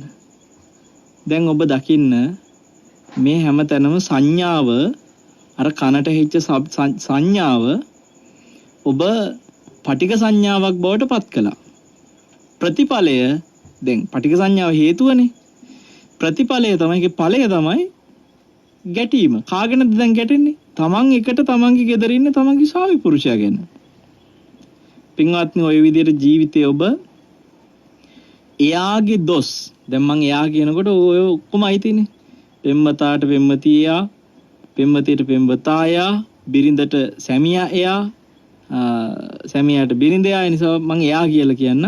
ඔබ එයාගේ දොස් දකින්න හැම තැනම තියෙන්නේ පටික සංඥා උපද්දගෙන අයෝනිසෝමනසිකාරයෙන් කල්පනා කර අසතියෙන් ද්වේෂයම උපද්දගෙන ආදර බැඳීමුත් බිඳගෙන පෙරේත ලෝකේ තිරිසන් ලෝකේ නිරේ උපදින කර්මත් සකස් කරගන්න ගමනක්. එහෙනම් ඔබ කල යුත්තේ මොකද්ද? එයාගේ පුළුවන් තරම් ಗುಣ දකින්න එක. එයාගේ ಗುಣ දකින්න පටික සංඥා නෙමෙයි උපදින්නේ. කියන්නේ ගුණයක් දකින තැන ගුණේ දකින විදිහට කල්පනා කරන තැන තියෙන්නේ පින්වත්නි සංඥාව පටික සංඥා වෙන්නේ නැහැ එතකොට. ඒ සංඥාවට පුළුවන් හිතේ මෛත්‍රියක් හදන්න තමන්ගේ ස්වාමි පුරුෂයා ගැන, බිරිඳ ගැන, පෙම්වතා ගැන, පෙම්වතිය ගැන මෛත්‍රියක් උපදවන්න පුළුවන්. ගුණ දකින සංඥාවට. එතකොට පින්වත්නි ගුණයක් දකින්න සංඥාව අර වගේ පටික සංඥාවක් වෙන්නේ නැති නිසා ගුණ දැකීම නිසා එන සංඛාර අபிසංකරණය වෙන්නේ කොහොමද? එතකොට වෙන්නේ තනිකර එයා ගැන ඇගීමක් ඇති කරගත්ත කෙනෙක් විදිහට එයා කෙරෙහි ඉවසන විදිහට ඒ බැඳීම ශක්තිමත් වෙන විදිහට තමයි වචන හසුරුවන්නේ, කය හසුරුවන්නේ ගුණ දකින්නකොට. අපි හැමෝටම මේ ජීවිතවල තියෙන ඔන්න ඔය ගුණ දකින්න බැරි ප්‍රශ්නේ තුල දොස් දැකීම තුල පටික සංඥා පුරවගෙන ඒ නිසාම ඇතිවෙච්ච සංකාර වලින් වචන හසුරගෙන කය හසුරගෙන තවත් ගැටි කර්මත් රැස් කරගෙන දුගතියට යන නිවනිනුත් ඈත් වෙන ගමනක් නේ පින්වත්නි.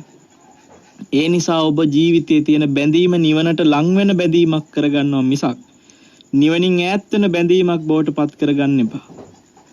බැඳීම නැති කරගන්න ඕනේ. බැඳීම නැති කරගන්න එක සැරේට බෑ. ඒ තියෙන බැඳීම තුල ඔබ නිවනට ලං වෙන බැඳීමක් බවට ඒ බැඳීම පත් කරගන්න. නකුල මාතල නකුල පිතාල කියන්නේ නිවනට ලං වෙන විදිහට ඒ බැඳීම දියුණු කරගත්ත චරිත. යසෝදරාලා ඒ බැඳීම නිවනට ලං කරගත්ත. දැන් ඔබ බලන්නේ යසෝදරාගේ චරිත ගත්තොත් දරුවා ඉපදිච්ච දවසේම තමන්ගේ ස්වාමි පුරුෂයා තමන්ව දාලා යනකොට ඇයට ඕක පටික සංඥාවක් කරගෙන අයෝනිසෝ මනසිකාරයෙන් ඇත්ති පදමට කල්පනා කර ඉන්න තිබ්බා. තමන් හිතන සංඥාවම තමයි පටික සංඥාව කරගන්නේ. දැන් උනේ යසෝදරාට හිතන්න තිබ්බා ළමයා ඉපදිච්ච දවසේම ගියාම මොන විලි ලැජ්ජාවක්ද. මං හොඳ හැදිච්ච ගැහණියක්. සමාජේ මාව බොහොම ගරු කරන ගැහණියක්. එහෙම වෙච්ච මගේ මිනිහා මේ ළමයා ඉපදිච්ච දවසේම ගියාම මිනිස්සු හිතයි මේ ළමයා වෙන කාගේ හරි කියලා සැකයට ගියා කියලා. මොන විල් ලැජ්ජාවද. යන්න තිබ්බේ තව ටික කාලයක් ඉඳලානේ. ළමයා එක්ක ටිකක් කතා බහ කරලා අදම ගියානේ මේ මිනිහා කියලා ඔන්නම් යසෝදරාට හිත ඉන්න තිබ්බා. එහෙම හිත හිටියනම් පින්වත්නි ඒක පටික සංඥාවෙන් අයෝනිසෝ මනසිකාරය ඇති කරගෙන ඔන්න කල්පනා කරනවා. අනේ අය එහෙම හිතුවේ නෑනේ. බලන්න ඇය එච්චර එහෙම වෙලත් අර ආරංචි වෙනකොට බිම සැතපෙන්න කියලා ඇයත් බිම සැතපෙන්න ගත්තා. එක පාටක ඇඳුමක් අඳිනවා කියලා දැනගත්තම එක පාටින් ඇඳුම් අඳින්න ගත්තා. එක වේලයි කන්නේ කියලා දැනගත්තම එක වේලක් කන්න ගත්තා. යසෝදරාට පටිඝ සංඥා ඇති කරගන්න තිබ්බනම් ඕන තරම් තැන් තිබ්බ පින්වත්නි. නිකන් හිතන්න අර මහාන වෙන්න යනකොට කකුල් පැලිලා සිව්මැලි කකුල් අර බොහෝ දුර පයින් ගිහිල්ලා පැලිලා අමාරුවෙන් ලේ හැලිලා යනකොට හිතන්න ඔබ මහානකම ලබා දෙන්නේ නැතුව ඒකත් ප්‍රතික්ෂේප කරද්දි කොච්චර ගැටෙන්න තිබ්බද? ඇය සසර පුරාම පටිඝ සංඥා ඇති වෙන්නේ නැති වෙන විදිහටමයි හිත හැසිරෙව්වේ. බෝසතාණන් වහන්සේ ගැන. ඔබත් එහෙම වෙන්න. ඔබ ඔබේ ආදරය කරන සෙනෙහසින් ළඟින් ඇසුරු කරන අය කෙරෙහි හැකිතරම් පටිඝ සංඥා ඇති වෙන්නේ නැති වෙන විදිහට අයෝනිසෝ මනසිකාරයෙන් කල්පනා කර කර බැඳීම් කුඩු පට්ටම් වෙන විනාශ වෙන්නේ නැති වෙන විදිහට ඒ සෙනෙහස තුළ සතිය තුලින් උපද්දගත් බැඳීමක් හදාගන්න උත්සාහ කරන්න. මේ උතුම් අනුශාසනාව ඔබට උපකාර පිණිසම හේතු වෙත්වා කියලා. මේ උතුම් අනුශාසනාව ඔබේ හිතේ සැනසෙල්ල පිණිස පිළිසරණක් බවට පත් වෙත්වා කියලා අපි ආශිර්වාද කරනවා. සාදු සාදු සාදු. අද ධර්ම දේශනාවේ පින්බර දායකත්වය මාතර මිරිස්සේ පදිංචි ජී.කේ. වික්ටර් මහත්මයා බිරිඳ දුව පුතා බෑන ඇතුළු පවුලේ සහෝදර සහෝදරියන් පිරිස විසින් තාම ශ්‍රද්ධාවෙන් දායකත්වයෙන් එකතු වෙනවා.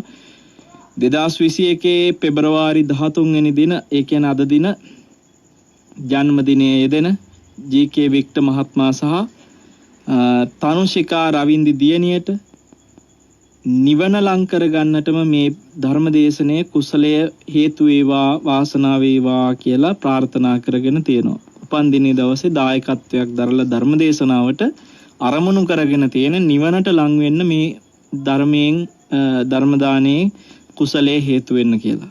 හොඳ සත් අරමුණක්. අපි ආශිර්වාද කරනවා ජන්මදිනයට කළ යුතු එවැනි යුතුයකම් වගකීම් වලට ඔබටත් සිත් පහළ වෙත්වා.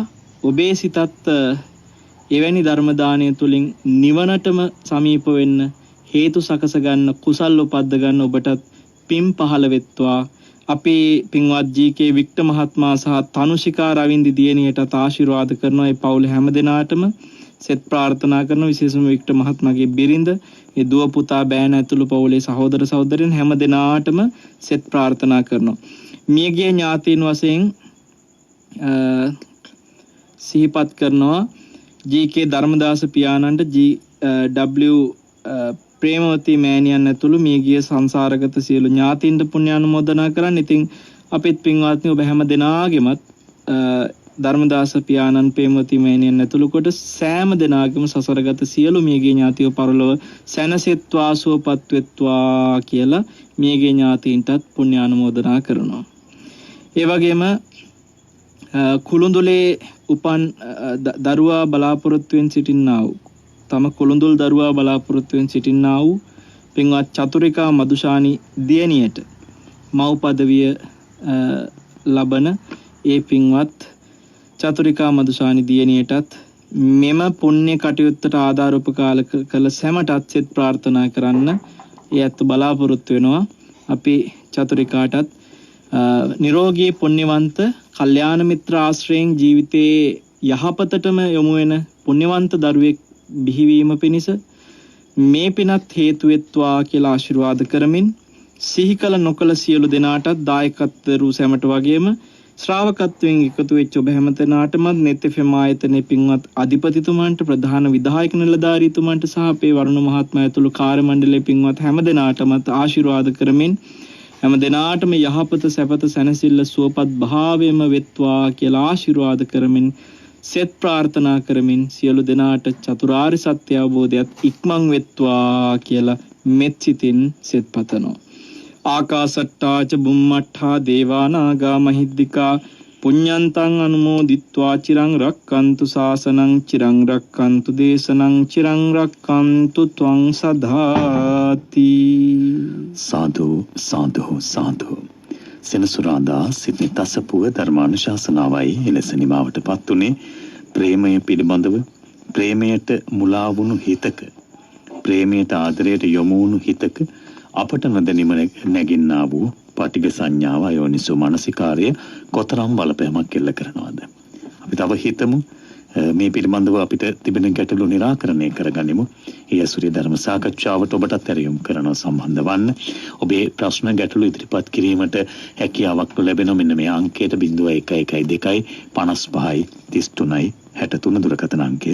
ඒ සඳහා විවෘතව තිබෙන්නේ අපේ පූජනීය වන්දනීය වල්පොල ගෞතම ස්වාමීන් වහන්සේට නිදුක් නිරෝගී දීර්ඝායුෂ උතුම් වූ ධර්මාවබෝධය ප්‍රාර්ථනා කරමින් කෙටි විරාමයක් ලබා ප්‍රවෘත්ති ප්‍රකාශයෙන් පසුව නැවත අපි සෙනසුරාදා සිඩ්නි තසපුව ධර්ම සාකච්ඡාව නැවතත් අපි සම්බන්ධ වෙනවා සෙනසුරාදා සිඩ්නි තසපුව සමග ධර්ම සාකච්ඡාව ආරම්භ කරන මොහොත ප්‍රේමය පිළිබඳව එහි යම් ආකාරයේ ජීවිත කඩතොළු කරන ජීවිතවලට බලපෑම් එල්ල කරන අවස්ථාවන් පිළිබඳව ආදරය රැකවරණය කරුණාව මේවා හරිය මේ සමීපයි මිනිසුන්ගේ ලෙන්ගතු කාරණා අපි හැමදෙරෝ මේ පටිඝ සංඥාව වෙනසුමනස්කාරයත් හැඳින්නුවේ බොහොම හිතවන්තයන් විදිහට යාළුවන් විදිහට මිත්‍රයන් විදිහට හැබැයි ඉතින් ඒ මිත්‍රයන් කල්යාණ මිත්‍රයන් බවට පත් කරගන්නට පුළුවන් අපිටම තමයි. ඒ කල්යාණ මිත්‍රයෝ ධර්මයත් එක්කයි සම්බන්ධ වන්නේ. ඉතින් ඒ ධර්මයට යොමු වුණ කෙනාට මේවා හඳුනා ගන්න පුළුවන්. අපේ හැමදෙරෝනේ සාකච්ඡාව ආරම්භ කරන මොහොතේ ඔබ වහන්සේ බොහොම ගෞරවයෙන් නැවත වාරයක් සෙන්සුරාදා සිඩ්නි තසපු සාකච්ඡාව වෙනුවෙන් පිළිගනු ලබනවා. ආදරය අන්ධයි කියලා. දැන් ආදරය ගැන තමයි අපිට යම් ඉඟියක් ලැබෙන්නේ මේ වෙලාවේ කතා කරන්නට. තව මම හිතන්නේ මේ ආදරය කියන එක විවිධාකාරයෙන් නිර්වචනය කරන්නටත් පුළුවන්. කෙසේ නමුත් මේ යෞවන ප්‍රේමය පිළිබඳව ආදරය ගැන කතා කරනකොට ආදරය අන්ධයි කියලා කියනවා. බැලුමටත් මේක පේනවා අපේ හැමදෙරෝනේ සමහරු ක්‍රියාත්මක වන ආකාරය දිහා බැලුවාම ඇත්තටම මේ කතාව පිළිබඳව ධර්මානුකූල විග්‍රහයක් කරනවා නම් හොඳයි. ඇයි එහෙම වෙන්නේ ආදරයේදී? සමහරලාට ලෝභකම නිසාද, තණ්හාව නිසාද, අර දැඩි බැඳීම නිසාද මොකද්ද මේ ආදරය අන්ධයි කියලා හඳුන්වන්නට ධර්මානුකූල විග්‍රහයක් තිබෙනවාද මේ සඳහා? සරලව කියනවා නම් වරුණ ආදරය කියන්නේ අවිද්‍යාව නිසා ඇති වෙන එකක්. අවිද්‍යාව දුරු කළ හිතක ආදරයක් කියන එකක් ඇති වෙන්නේ නැහැ. එහෙමයි. එතකොට අවිද්‍යාව සහිත ඕනෑම සිතක තියෙන අන්ධ වූ ස්වභාවයක්, අඳුරේ තියෙන ස්වභාවයක්, නොදන්නා ස්වභාවයක්, නොපෙනෙන ස්වභාවයක්. එතකොට මේ ආදරයක් කියන්නේත් කොටින්ම කියනවා නම් නීවරණ ඇති හිතක තියෙනම ස්වභාවයක්. එතකොට මේ මානව හැඟීමක් නෙමේක. මේ තුල සමාජයක් ගෙන යන්න, ලෝකයක ජීවය පවත්වාගෙන යන්නට මනුෂ්‍යත්වයේදී හේතු සාධක වෙනවානේ. ඒක තමයි පැවැත්මට හේතු වෙනවා කියන්නේ. ඉතින් අවිද්‍යාව තමයි පැවැත්මට හේතුව. ඒකෝර අපිට මේක මුලින් උපුටා ගැනීම තුල සමාජයේ හිතන්නේ බොහෝ දෙනා එතකොට සමාජයක් ගෙන යන්නේ කොහොමද? නැත්නම් මිනිස් වර්ගයා ගෙන යන්නේ කොහොමද? සත්වර්ගයා ගෙන යන්නේ කොහොමද? අවිද්‍යාව ඇති තාක්කල් පැවැත්ම තියෙනවා. අවිද්‍යාව දුරු කරපු තැන නැවැත්ම. ඉතින් නවතින උත්තමයා අපි කිව්වොත් එimhe රහතන් වහන්සේ. එහෙමයි. ඒ රහතන් වහන්සේ කායිකවත් බැඳිච්ච ආදරයක් නැහැ. උන්වහන්සේලා රහත් වෙලා කියන්නෙම අවිද්‍යාව දුරු කරපු විද්‍යාව පදගත්ත උත්තමය. උන්වහන්සේලාට සසරේ පැවැත්මක් ගැන ආයි කිසිදු හේවණල්ලක්වත් වදින්නේ නැහැ. දැන් ඔය කියන කාරණාවත් එක්ක ධර්මානුකූල විග්‍රහය හිතාසාර්ථකයි. හරි.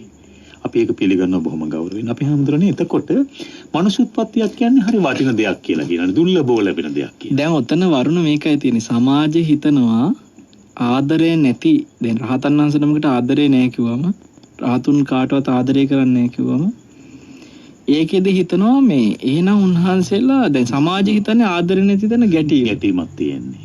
ආදරයට ප්‍රතිවිරුද්ධ පැත්තනේ හිතන්නේ. ඔව් දැන් උන්වහන්සේලා කතාත්මක වෙනවානේ. හරි කුහකයි කියලාත් හිතන්න පුළුවන්. ඔව්. අන්න එතන තමයි මේ සමාජයට තියෙන පැටලිච්ච තැන තියෙන්නේ. ඒ කියන්නේ උන්වහන්සේලාගේ තියෙන උපේක්ෂා ස්වභාවය සමාජය අඳුරන්නේ. එහෙමයි. උන්වහන්සේලා ඇලීම ගැටීම දෙකටම නැති සිතක් පවත්වන්න කියන එක සමාජයට තේරෙන්නේ නැහැ. ඒ සිත අත්දකලා නැහැ. ඒක ඇවිල්ලා මැද තැන. මේ මැද අත්දකලා නැහැ. ඒ කියන්නේ අපි අන්ධ වෙලා ඉන්න හින්දා මේක පේන්නේ. මේ අන්ත දෙකේ ඉන්නේ. එක්ක ඇලෙන පැත්තේ එක්ක ගැටෙන පැත්තේ. එහෙමයි. ඇලෙනවා නැත්නම් ගැටෙනවා.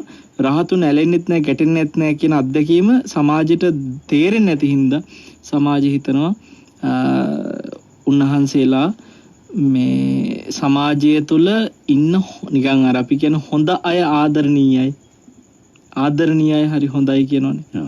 එහෙනම් රහතන් වහන්සේලා ආදරණීය නැහැ කියනකොට හිතනවා රහතන් වහන්සේලා නම් නරකයි දැඩි අය. වරුණ රහතන් ඔය දැන් හොඳම තැනක් තමයි බුදු කෙනෙකුට උපස්ථායකයන් වහන්සේ වෙන්නේ කවදාකවත් රහතන් වහන්සේලා නෙවෙයිනේ. එහෙමයි. රහත් සෝවන් සෝතාපන්න උත්තමෙක්. එහෙමයි. ඒ ඇයි හේතුව?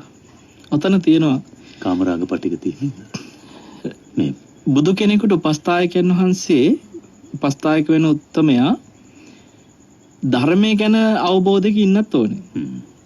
ඒ කියන්නේ නිකං අවබෝධය නෙවෙයි චතුරාර්ය සත්‍ය අවබෝධය තුල ඉන්න ඕනේ. ඒ අවබෝධය සත්‍ය ඥානයක් වශයෙන් පිහිටනවා සෝවාන් වෙච්ච කෙනා. ඒක නිත්‍යවට වැටෙන්නේ ආයේ නෑ සම්මාදිට්ඨිය ඇති කරගත්ත කෙනෙක්. එහෙමයි. ඒ නිසා සම්මාදිට්ඨියට පත් වෙච්ච කෙනෙක් කෙරෙට ජීවිතය ගැන අවබෝධයක් තියෙනවා. ඔව්. හැබැයි තාම බැඳීම් වලින් මිදිලා නෑ.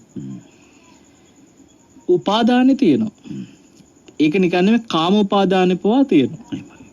ඒ හින්දා සෙනෙහස බැඳීම ආදරය කියන එක තාම තියෙනවා. එහෙමයි. එතකොට උපස්ථායකයට ඒක ඕනේ. ඒ හින්දා වෙන්නේ නැති ආනන්ද මහරහතන් ආනන්ද ස්වාමීන් වහන්සේ පරිනිර්වාණය දැඬුවේ. ආනන්ද ස්වාමීන් වහන්සේ හැම තැනදීම භාග්‍යතුන් වහන්සේ කෙරෙහි සෙනෙහසින් සමහර දාට භාග්‍යතුන් වහන්සේ දැන් බලන්නකෝ උන්වහන්සේ රාත්‍රියේ සැතපෙනකන් උන්වහන්සේව තනි කරන්නේ. එහෙමයි. කුටිය ළඟ භාග්‍යතුන් වහන්සේ සැතපුණා කියලා දැනගත්තට පස්සේ පැදගුණු කරලා තමයි වඩින්නේ. කියන්නේ කුටිය වටේ හරි හතුරෙක් ඉඳීද බලනවා. දඬුවට පහන අරගෙන යනවා කියලා. ආලෝකයට අරගෙන. එතකොට ආනන්ද ස්වාමීන් වහන්සේ භාග්‍යතුන් වහන්සේ කෙරෙහි සෙනෙහසින් කටයුතු කරපු ආර බොහෝ දේශනවල තියෙනවා. ඒ හැම තැනකම පේන්නේ රහතන් වහන්සේ නමක් නම් ඔය තැන හිටියේ. එහෙමයි. ඒ රහතන් වහන්සේ තුලින් ඔය දේ දකින්න හම්බෙන්නේ නැහැ. ඒ කියන්නේ රහතන් වහන්සේට ඒ ගෞරවය ඇති වුණොත් පස්සේ ඒ කටයුතු කෙරෙන්නේ නැද්ද? ගෞරවය සහ වරුණ සෙනෙහසින් බැඳීම කියන එක දෙකක්. එහෙමයි. රහතන් වහන්සේලාගේ ස්වභාවය හරියට ගත්තොත් එහෙම අර අපි කියන්නේ මෙහෙම හිතන්නේ ඉටි වලින් හිම හරි ඉටි හරි ඕනෙකින් හරි පිළිමයක් හදනවා. මේ පිළිමේ අපි හිතමුකෝ හිම වලින් හදුවා කියලා. ඔව්. අයිස් වලින් හදපු පිළිමේ හොඳට ලස්සන්ට පාට කරලා හිත ඇලෙන විදියට හදනවා. වරුණ මෙතන යම්කිසි උණුසුමක් දැඩිව ඇති කරාට පස්සේ අර අයිස් පිළිමේට මොකද වෙන්නේ? දිය වෙනවා. දිය වෙලා යනවා. නිකම්ම වතුර ටිකක් වෙනවනේ. රහතුන්ගේ හිතේ තියෙන රාගය දැන් අර කාමරාගය ආදී රාගයේ බැඳිච්ච හිතක් හරියට නිකන් අර අයිස් පිළිමෙට ඇලෙන හිත වගේ. ලස්සනට ඇලෙන ආදරණීය ඇලෙන හිතක් මේ පෙනුමක් තියෙන පිළිමෙට දකින්න කෙනා ඇලෙනවා වගේ. එහෙමයි. ඇලෙන හිත රහතුන්ගේ පිළිමේ තනිකර දිය වෙලා ගියා වගේ. දැන් වතුර ටික. අපි හිතමුකෝ ගැටෙන පැත්ත ගමු. පිළිමයක් තියෙනවා දැක්කම තරහ යන පිළිමයක්. මහා රෞද්‍ර පිළිමයක්. දැන් ඒ පිළිමෙත් දකින කෙනාට තරහ යනවා බය වෙනවා. රහතන් වහන්සේලාගේ සිතේ මේ පිළිමේ දිය වෙලා යනවා. වතුර ටික. බයක් ඇති වෙන්නෙත් නෑ අර වතුර ටික දකිද්දි තරහක් ඇති වෙන්නෙත් නෑ. රහතුන් මෙන්න මේ වගේ රහතුන්ගේ උපේක්ෂාවේ ස්වභාවය හරියට අර දිය වෙලා ගිය ස්වභාවය වගේ. ඒ කියන්නේ රහතන් වහන්සේලාට බුදුරජාණන් වහන්සේ ගැන තිබෙන එවැනි හැඟීමක්. බුදුරජාණන් වහන්සේ ගැන ගෞරවය තියෙනවා. ඇයි ඒ? උන්වහන්සේ ඒ කියන්නේ ශ්‍රද්ධාව පරිපූර්ණයි. සෝවාන් වෙච්ච කෙනා සකදාගාමී වෙච්ච කෙනා අනාගාමී වෙච්ච කෙනාටත් වඩා ඉන්ද්‍රිය ධර්මයක් විදිහට ශ්‍රද්ධාව පරිපූර්ණයි. කොටිම සෝවාන් වෙච්ච කෙනාට වඩා ශ්‍රද්ධාව පරිපූර්ණයි කියලා මේ වෙලාවේ කියන රහතන් වහන්සේ. ශ්‍රද්ධා ඉන්ද්‍රිය. ඇයි වරුණ? සෝවාන් වෙච්ච කෙනා තාම ප්‍රත්‍යක්ෂ වෙලා නැහැනේ මේ සියල්ල. එහෙමයි. ප්‍රත්‍යක්ෂ වෙලා නැහැ කියන එකෙන් අපි මෙහෙම කියමු. රාගය ගැන ආස්වාදයේ ආදීනවේ හැමදේම සෝවාන් වෙච්ච කෙනා අවබෝධ කරලා තියෙනවා. හැබැයි රාගයෙන් තාම නිදහස් වෙලා නැහැ. ඒක ප්‍රත්‍යක්ෂ වෙලා නැහැ. තමයි නිදහස් වීමේ සුවය තාම ප්‍රත්‍යක්ෂ නැහැ. ඒතර සෝවාන් වෙච්ච කෙනාට ඒ රාගය දුරු කිරීම තුළ එන ප්‍රත්‍යක්ෂ වීමේ විශ්වාසය තාම නැහැනේ. ඒක එන්නේ රහතන් වහන්සේට. ඒ නිසා රහතන් වහන්සේ කියන ඔය හැම සෝවාන් කෙනා, සකදාගාමී කෙනා, අනාගාමී කෙනා මේ ඔක්කොටම වඩා මේ දැන් සෝවාන් වෙච්ච කෙනාට තියෙන්නේ ආයි ශ්‍රද්ධාව වෙනස් වෙන්නේ නැහැ, නොසෙල්වෙනවා. රහත් නොසෙල්ුණාට පරිපූර්ණ නැහැ. රහතන් වහන්සේට වෙලා තියෙන්නේ ශ්‍රද්ධාව පරිපූර්ණම වෙලා. ඉතින් එහෙනම් උන්වහන්සේගේ ගෞරවය ගැන ආයි කතා කරන්න දෙයක් නැහැ නේ. රහතෙක් භාග්‍යතුන් වහන්සේ කෙරෙහි අප්‍රමාණ ගෞරවයක් තියෙනවා, කාටවත් නැති. ඒ කියන්නේ ඔය අනිත් ශ්‍රාවකයෝ කිසි කෙනෙකුට නැති ගෞරවයක් රහතුන්ට තියෙනවා. ඒ ගෞරවය වෙනයි වරුණ. හැබැයි සෙනෙහසින් උපාදානයෙන් බැඳෙනවා කියන එක වෙනම කතාවක්. එතකොට සකදාගාමි අනාගාමි මට්ටම කොහොමද ස්වාමීන් වහන්සේ? සකදාගාමී වෙන කෙනාට තුනී වෙනවා, අනාගාමී වෙච්ච කෙනා කාමරාග දුරු කරලා තියෙනවා. එතකොට වරුණ මෙතනදී දැන් මම ලස්සන සිද්ධියක් කියන්න. මතක් කරන්න. සිද්ධිය මේ කියනවනේ ඇත්තට මේව මතක් කරනවා. දන්න කියවනේ. ඔබට මතකද විශාක අනාගාමී වෙලා එනවා මේ ධම්මදින්නගේ විශාක ධම්මදින්න ගති කරා ස්වාමි පුරුෂයා. ඊතර දැන් මේ ධම්මදින්න හරිය ආදරණීය බිරිඳා. පුදුම ලෙන්ගතු ආදරණීය බිරිඳා. විශාක හොඳ ආදරණීය ස්වාමි පුරුෂයෙක්. දෙන්න අතර තිබෙ පුදුමාකාර බැඳීමක්. එදා අනාගාමී ඵලයට පත්වෙච්ච කෙනෙක් විදිහට තමයි එදා හවස ගෙදර එන්නේ විශාක. විශාක නෙමෙයි විශාක. එතකොට ධම්මදින්න අනාගාමී නේ. ධම්මදින්න නැහැ. ඒ මොහොතේ ධම්මදින්න ඒ කියන්නේ ධර්මයක් අහලත් නෑ වරුණ. ධම්මදින්නා බැලුවා මේ වෙනදා වගේම සුපුරුදු විදියට දුවගෙන ගිහිල්ලා අර හරි කෙලිලොල් විදියට ස්වාමියානකොට ආදරෙන් උඩ පැනගෙන දුවගෙන ගිහිල්ලා අතෙන් ඇදගෙන එනවා. ඉතින් ගිහිල්ලා පඩි පෙළ දිගෙන එකගෙන යනවා. ඇඳුම පවා බොත්තම් හිම තිබුණ නැතිනේ. ඒව ගලවන්නේ ඔක්කොම ධම්මදින්න තමයි. එහම හරිම ආදරණීය. දැන් අද අතින් අල්ලනකොට අත අයින් කරනවා. යන්කෝ කියලා එහෙම අර වෙනදට නැති ප්‍රතිචාරයක්. ධම්මදින්න බැලුවා මොකක් හරි එක්ක වැඩ වැඩි වෙලා පීඩනයක වෙන්නේ නැති. හැබැයි රෑ කෑම කනකම් වෙනසක් පේනවා. ධම්මදින්න රෑ කෑම කන වෙලාව ඇහුවා ඔයයි වාට මාව විපා වෙලාද? මං වාට මොන හරි වරදක් කරලාද? එහෙම නැත්නම් වාට වෙන මොන හරි ප්‍රශ්නයක්ද? ඇයි වාද මේ වෙනස්? එහෙම වෙනසක් නැහැ කෝ. මං එකම දේ කාමරාගය දුරු කරපු සිතක් දැම්මට තියෙන්නේ කිව්වා. අනාගාමී කෙනෙක් කිව්වා. එතකොට ධම්මදින්නා මන් දන්නේ මොනවා හිතුවද ඒ වෙලාවේ කියලා. යා හරිය ආදරණීය කෙනෙක්. ඇයි වාහෙම උනේ කියලා ඇහුවා. ධර්මයේ කියලා දුන්න විශාක සසරේ ස්වභාවය. එයා දැන් කොයි මොහොතේද මැරෙන්නේ මේ තත්ත්වය තුළ මැරුණොත් එහෙම ආයි කවදාකවත් මේ දුක්ඛිත කාම ලෝකේ නැවත එයා උපදින්නේ නැහැ කිව්වා. එයා තව එක ආත්මයයි යාට පරිපූර්ණ අවබෝධයටපත් වෙන්න රහත් වෙන්න දැන් මැරුණොත් තව එක ආත්මයයි තියෙන්නේ කියන එක කියනකොට ධම්මදින්නා හරි ඒ බලන්නේ ආදරණීය ස්වභාවය තුළ එයාටත් හිතුණා මගේ මහත්තයා ගියපු තැනට මටත් යන්න ඕනේ. එතනදී බලන්න මේ මං ඔය දැන් ඔය ටික නෙමෙයි ඔය ටික අපි දන්න සාමාන්‍ය දෙයක්. මේ මෙතනදී එනවා විශාකට හරි ආදරණීය මේ තීරණය. විශාක කියනවා මං දන්නවනේ ඔයාගේ හැටි. ඔයාගේ හිත ගැන මං හොඳට දන්නවා. දැන් ධම්මදින්න මෙහෙම හිතනවා කියලා විශාක තාම දන්නේ නැහැ. ඒ කියන්නේ මටත් මහත්තයාගේ මේ වැඩපිළිවෙලම මටත් ඕනේ. මහත්තයා ගිය මගේ මටත් යන්න ඕනේ කියලා ධම්මදින්න හිතනවා තාම. හැබැයි කිව්වේ නැහැ තාම. විශාක හිතුවේ වෙන පැත්තක්. විශාක කියනවා ඔයා ගොඩාක් ආදරණීයයි. ඔයාට ගොඩක් ආදරය ඕනේ. ඒ නිසා මට හිතෙනවා ඔයාට දැන් තවදුරටත් මාත් එක්ක ඉඳලා වැඩක් නැහැ. ඔයා කැමති කෙනෙක් කොයි වෙලේ හරි හම්බුනොත් මට කියන්න. බලන්න ඒ අතහැරීම. ඔයා කවුරු හරි කවදා හරි ඔයාට කැමති කෙනෙක් හම්බුනොත් මං ඔයාව එයාට විවාහ කරලා දෙන්නම්. සම්පූර්ණ මම වියදම් කරන්නම් ඒ විවාහයට ඔක්කොම. මේක මේ වර්තමාන ප්‍රේමයට හාත්පසින්ම වෙනස් එකක්. වෙනස්. හැබැයි ඔයා කියනවා නම් මට විතරයි ආදරේ ඔයා වෙන කිසි කෙනෙක් ගැන බැඳෙන්නේ නැහැ කියලා. එහෙනම් ඔයා මට කියනවා අම්මලා ගෙදර ගිහිල්ලා තනියෙන් ඉන්න කැමති නම් මං එහෙම ඇරලවන්න. ඒත් කමන්නේ මම එහෙම කරන්නම් කිව්වා. එතකොට ධම්ම දින්න ඕනේ එයාගේ හිතේ තියෙන එක කිව්වා නෑ මට එකක්වත් නෙවෙයි මට ඕනේ ඔබගේ තැනට ඔයා ගිය ගමන යන්න. මට මහාන වෙන්න ඕනේ කිව්වා. මට ඔතන තව දෙයක් පේනවා ලස්සන. ආයිත් හිතන්න කිව්වා. ඔයා මම මේ ගමන ගියපු එකට හිතේ තරහෙන් පීඩණයෙන් එහෙමද කියලා අහනවා මහාන වෙන්න හිතුවේ. හොඳට තහවුරු කරගත්ත නෑ ඇත්තටම මේ මහාන වෙන්න යන්න ඕනකමට. මෙයා මේ රජමාලිගාවේ වැඩ කරන කෙනෙක් විශාක කියනවා. මෙයා මාලිගාවට ගිහිල්ලා රජුරවන්ට කියන රජතුමනි මගේ නෝනට මහාන වෙන්න යන්න ඕනේ.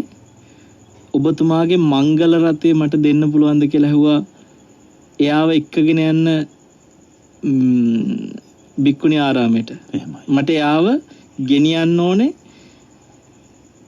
උපරිම ගෞරවය දීලා. දැන් මේ මංගල රථය කියන්නේ අද ජනාධිපති කෙනෙක් පාවිච්චි කරන මේ වාහනේ කියන්නේ රටේ නායකයා පාවිච්චි කරන මේ ප්‍රධාන වාහනේ වගේ. දැන් අර හිතවත්කම හින්දා එහෙම වාහනේ ඉල්ලගන්න නැත්නම් මේ රජෙක්ගෙන් ගිහිල්ලා සාමාන්‍ය මිනිස්සුෙකුට කතා කරන්න බෑනේ. දැන් විශාකට එහෙම තත්ත්වයක් තිබිලා තියෙනවා රජුරුවොත් එක්ක එහෙම බැඳීමක්.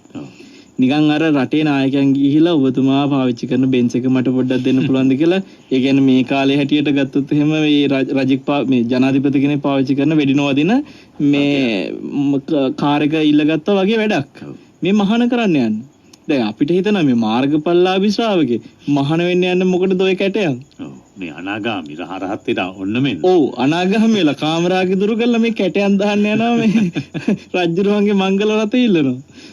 එතකොට හරියට බැලුවොත් එහෙම මේ අනිත්‍ය ලෝකේ මොනවට දෝවා. එහෙම හිතන්න තිබ්බා. නමුත් ඒ ඔහුගේ හිතේ තියෙන සෙනෙහස අනාගාමීත් වෙලා. නමුත්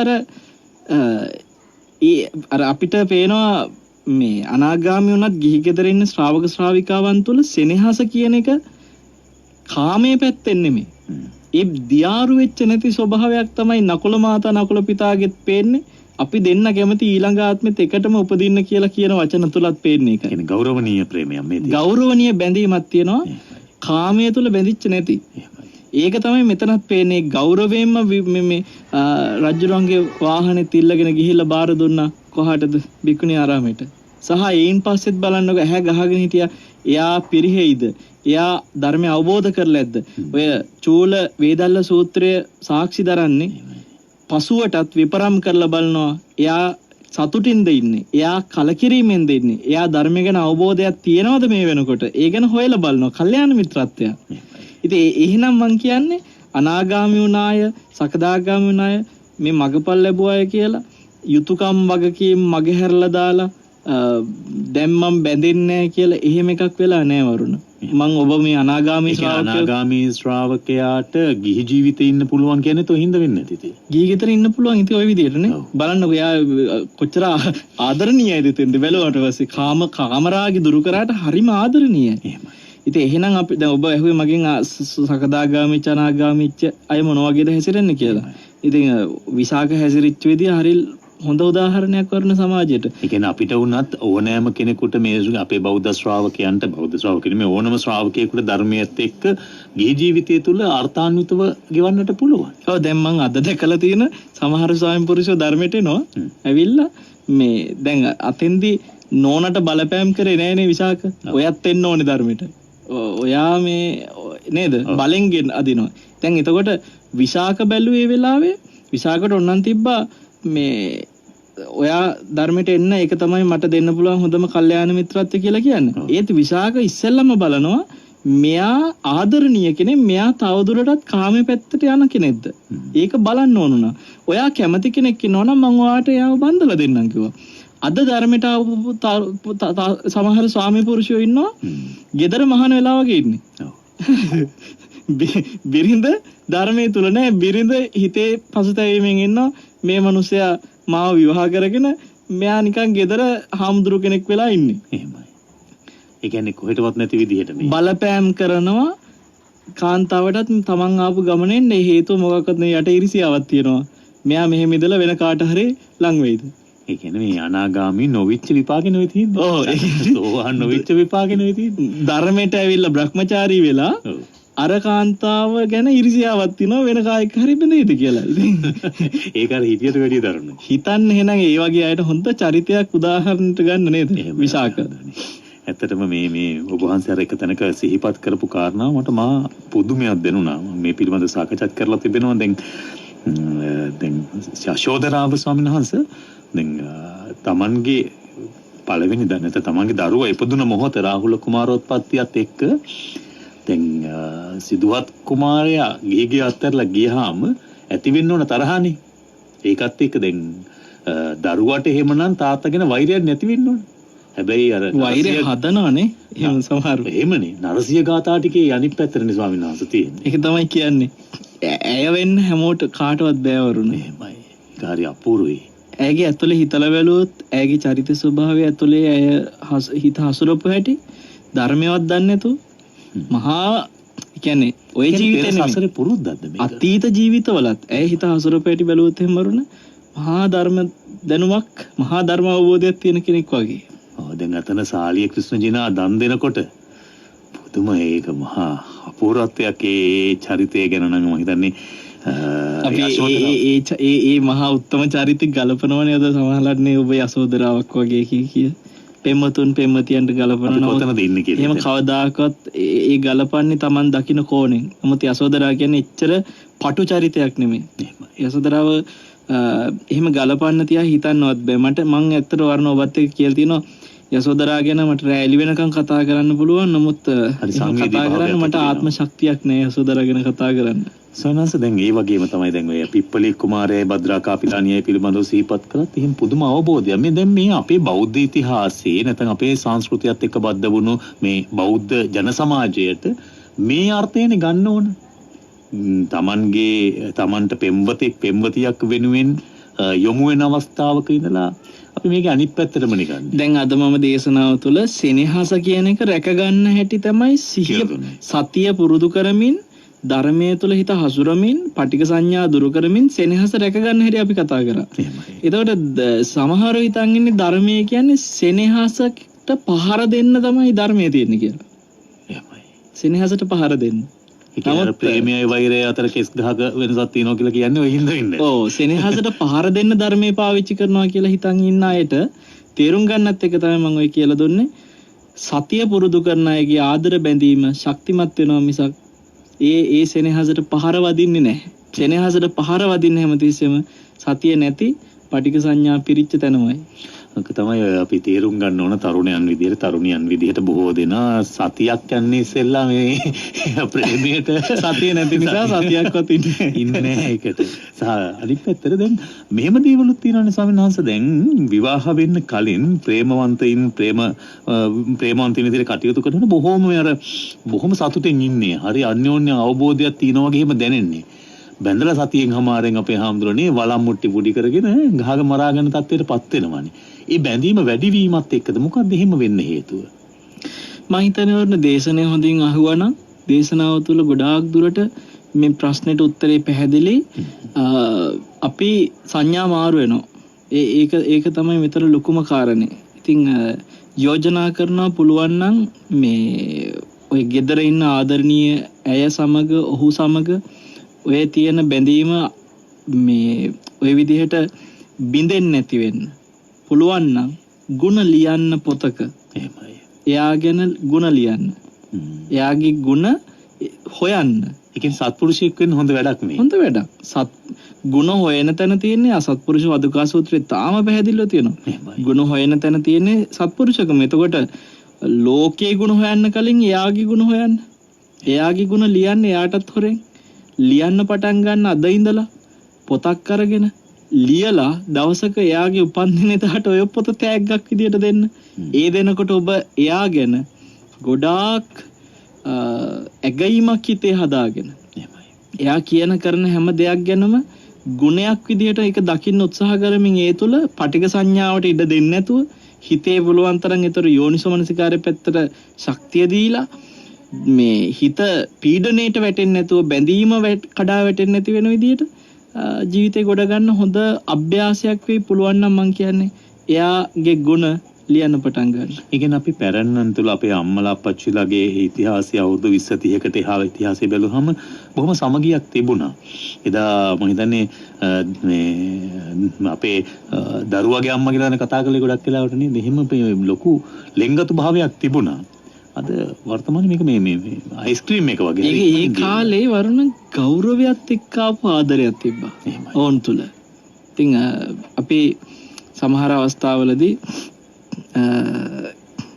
එතෙම විට මේ පොඩි අඩදබර තිබුණ හැබැයි ඒවා අර දීර්ඝව දික්කසාදින මට්ටමට ගියේ නෑ. සමහර ඒ අර බර අඩුයි ඔවුන් ජීවිතේ ලොකු මේ නිකන් හිතන්නකෝ විවාහ වුණේ මේ දැන් වගේ ණය වෙලාද? නෑනේ. ගොඩක් වෙලාට හොරෙන් තමයි ගිහිලා තියෙන්නේ. ඔව්. වරුණ ගොඩක්ම මේ ජීවිතවල මෙච්චර මේ ආදර බෙදෙන එකට පීඩණයට එදා සහ ආද තියෙන එකට බලපාලා තියෙන ඔය බර ජීවිතවල හරියට ප්‍රශ්න බර. ඇත්තටම අපිට මේ ඒ කාලේ මිනිස්සුන්ගේ තිබිච්ච ඒ සැහැල්ලුව වර්තමානයේ අත්දකින්න නැතිකමත් මේ පටිඝ සංඥාව හැදෙන එකට හේතුවක් වරුණ. ඒ ඔබ වහන්සේ හිතන විදිහට අපේ පැරණන් තුල අනිකාට ගරු කිරීම, ඒතකොට අනිකාට ඇහුම්කන් දීම මේවා තිබුණාද ස්වාමීන් වහන්සේ? ඒ කියන්නේ ඒ තිබුණු අන්‍යෝන්‍ය සම්බන්ධතාවයේ වර්තමාන සමාජයේ මේ සංකීර්ණ තත්ත්වයක් එක්ක යම් ආකාරයකට බිඳී විසිරී ගිය නිසා මේ වගේ යම් ආදරේ වුණත් පළුදු වෙන්නට වැඩි ඉඩ කඩක් තියෙනවා කියන මට්ටමට ඇවිල්ලා තියෙන මේවට හේතු වශයෙන් ඉදිරිපත් කරන්න පුළුවන්. ඔව් වරුණ මේ තරංගකාරීකම තුළ වැඩිවීම තුළ දැන් කරණීය මෙත්ත සූත්‍රයේ මෛත්‍රී කිරීම ගැනනේ කියන්නේ. මෛත්‍රී කිරීම ගැන කියන කරණීය මෙත්ත සූත්‍රය පටන් ගන්නකොටම අප්පකෙච්චෝච සල්ලහු කොත්ති. ඊට පස්සේ ඔය අප්පකිච්ච කියන්නේ වැඩ අඩු වෙනවා. සල්ලහු කොත්ති කියන්නේ සැහැල්ලු වෙනවා. එතකොට ඒ ලක්ෂණ පෙන්වන්නෙම ඇයි මෛත්‍රිය කරන්න කලින් මේවා ඇති කරගන්න ඕනේ. වැඩ වැඩිවීම තුළ මෛත්‍රී කරන්න අමාරු වෙනවා. සැහැල්ලුව නැතිවීම තුළ මෛත්‍රිය කරන එක අමාරු වෙනවා. ඉතින් ජීවිතවල අද වෙලා තියෙන්නේ වැඩ වැඩි වෙලා සංකීර්ණ වෙලා ඒ සංකීර්ණකම තුළ ඔවුන්ට වරුණ මෛත්‍රියක් හිතේ ඇති කරගන්න බැරි තරම් හිතේ පීඩන ප්‍රශ්න. මේ විවාහ කඩාකප්පල් වෙන එකට ගොඩාක් ඒකත් බලපානවා. වැඩ වැඩි වීමට ප්‍රශ්න තමන්ගේ අවශ්‍යතාව වැඩි වෙච්ච එක තුළ ප්‍රශ්න වැඩි වෙලා. ඉතින් ඒ නිසා තමයි දැන් යන සමාජයේ රැල්ල බින්දින එක මේ ලොකු වෙහසක් ඒක වෙනස් කරන එක. නමුත් ඒක ඇතුළට සෑහෙන සීතල වතුරක් එකතු වෙයි ඒ ගින්න නිවන්න. මම අර කියපු දේ කරා නම් තමන්ගේ සමීපම අයගේ ಗುಣ හිතන්න බැරි නම් ලියන්න පටන් ගන්න. ඒ කියන්නේ එතකොට නිකම්ම හිත පුරුදු වෙනවා. දැන් එහෙම අභ්‍යාසයක් විදිහට නැතුව නිකන් හිතනවා කියලා හිතුවොත් එහෙම ওই දේශනේ ටික කාලයක් මතක හිටින්න ඊට පස්සේ ඕක ආය අමතක වෙලා යනවා වරුණ. අපි හැමදෙරම දැන් අපි හිතමුකෝ මෙහෙම දැන් ස්වාමියායි බිරිඳයි ඉන්නවා. බිරිඳ ස්වාමියා කෙරෙහි අචල ගෞරවයක් තියෙන, ආදරයක් තියෙන, කරුණාවක් තිබෙන අර ඔබ වහන්සේ සිහිපත් කළ ආකාරයට පටිඝ සංඥාව මත නොවෙන යෝනිසෝ මනසිකාරයෙන් හිතන කෙනෙක් කියලා. හැබැයි ප්‍රතිපාර්ශවය ඊට එරෙහිනා ඊට අනෙක් පසට ප්‍රතිවිරුද්ධ ආකාරයෙන් කටයුතු කරනවා නම් එවැනි තත්වයන් තුල අර ඔබ වහන්සේ කිව්වා වගේ ගැටීමකට නැවත යන්න ඉඩ කඩක් තිබෙනව නේද? එහෙම තත්වයකට පත් වෙන බොහෝ දෙනා කියනවා සමහර අය අපිට ඔය කතා කරන අවස්ථාවලදී කියලා තිබෙන දේවල් තමයි පුදුම දුකක් විඳින්නේ කියලා. පුදුම ජීවිත මම මෙහෙම මේ දේවල් කරන සමහර අම්මලා කතා කරලා කියන අපේ වැඩසටහනවල එහෙම. සමහරුන්ට වරුණ අසාමාන්‍ය විදිහට කර්ම විපාක වලට මුණ දෙන තැනුත් තියෙනවා. ඒ කියන්නේ ඒ බැඳීම හැදිලා තියෙන්නෙම විපාකයක් ගෙවන්නමයි. ඉතින් ඒ වගේ අවස්ථාවල ඒ කර්මෙ ගෙවලම අවසන් කරන්න වෙනවයි කියලා හිතන්න වෙනවා. හරිද? හැබැයි මෙහෙම එකක් තියෙනවා. හිතක ස්වභාවය සාමාන්‍යයෙන් වරුණ හිතේ තියෙන ස්වභාවය බැලුවට පස්සේ අනිකාව උණු කරන්න. ඒ උණු වෙන්නේ නැති කෙනා කොතන හරි තැනක් තියෙනවා. උණු වෙන්නේ නැති කෙනා උණු කරන්න. දක්ෂ වෙන්න ඕනේ. බිරිඳ සැමියා අනිකාව උණු කරන්න. කොහොමද? අපි හිතමු එයාගේ ಗುಣ නැතුව ඇති වැඩිය අමාරුවෙන් හරි තියෙන ගුණයක් හොයන්න. හොයනකොට හිතනකොට අමාරුවෙන් හරි යම් කිසි තියනකට වැඩිය ඇගීම චුට්ටක් හරි එයාගෙන වැඩි වෙනවා. ඇගීම වැඩි වෙනකොට වරුණ සමහරලාට එයාගෙන් ඉවසන්න ඕන තැන් අමාරුවෙන් ඉවසනවා. ඇගේම වැඩි වෙද්දි ඉවසනවා. ඔව්. ඇගේම වැඩි වෙනකොට අමාරුවෙන් එයාගෙන ඉවසනකොට ඒ ඉවසීම සමහර විට කොයි මොහොතක හරි අරයා උණු වෙන බලපාන තැන් තියෙනවා. ඒ කියන්නේ ඒක හිතේ හැටි. මං වෙනුවෙන් මෙහෙම ඉවසවන්නේ කියලා කොයි වෙලේ හරි හිතන තැනක් එනවා. එහෙමයි. ඒ නිසා උණු කරන්න උනත් Tamanට පුළුවන්. ඒ නිසා වෙන්නේ නැති දැන් ඔය දඩබ්බර එහෙම නැත්නම් මුරණ්ඩු එහෙම චරිත තියෙනවනේ.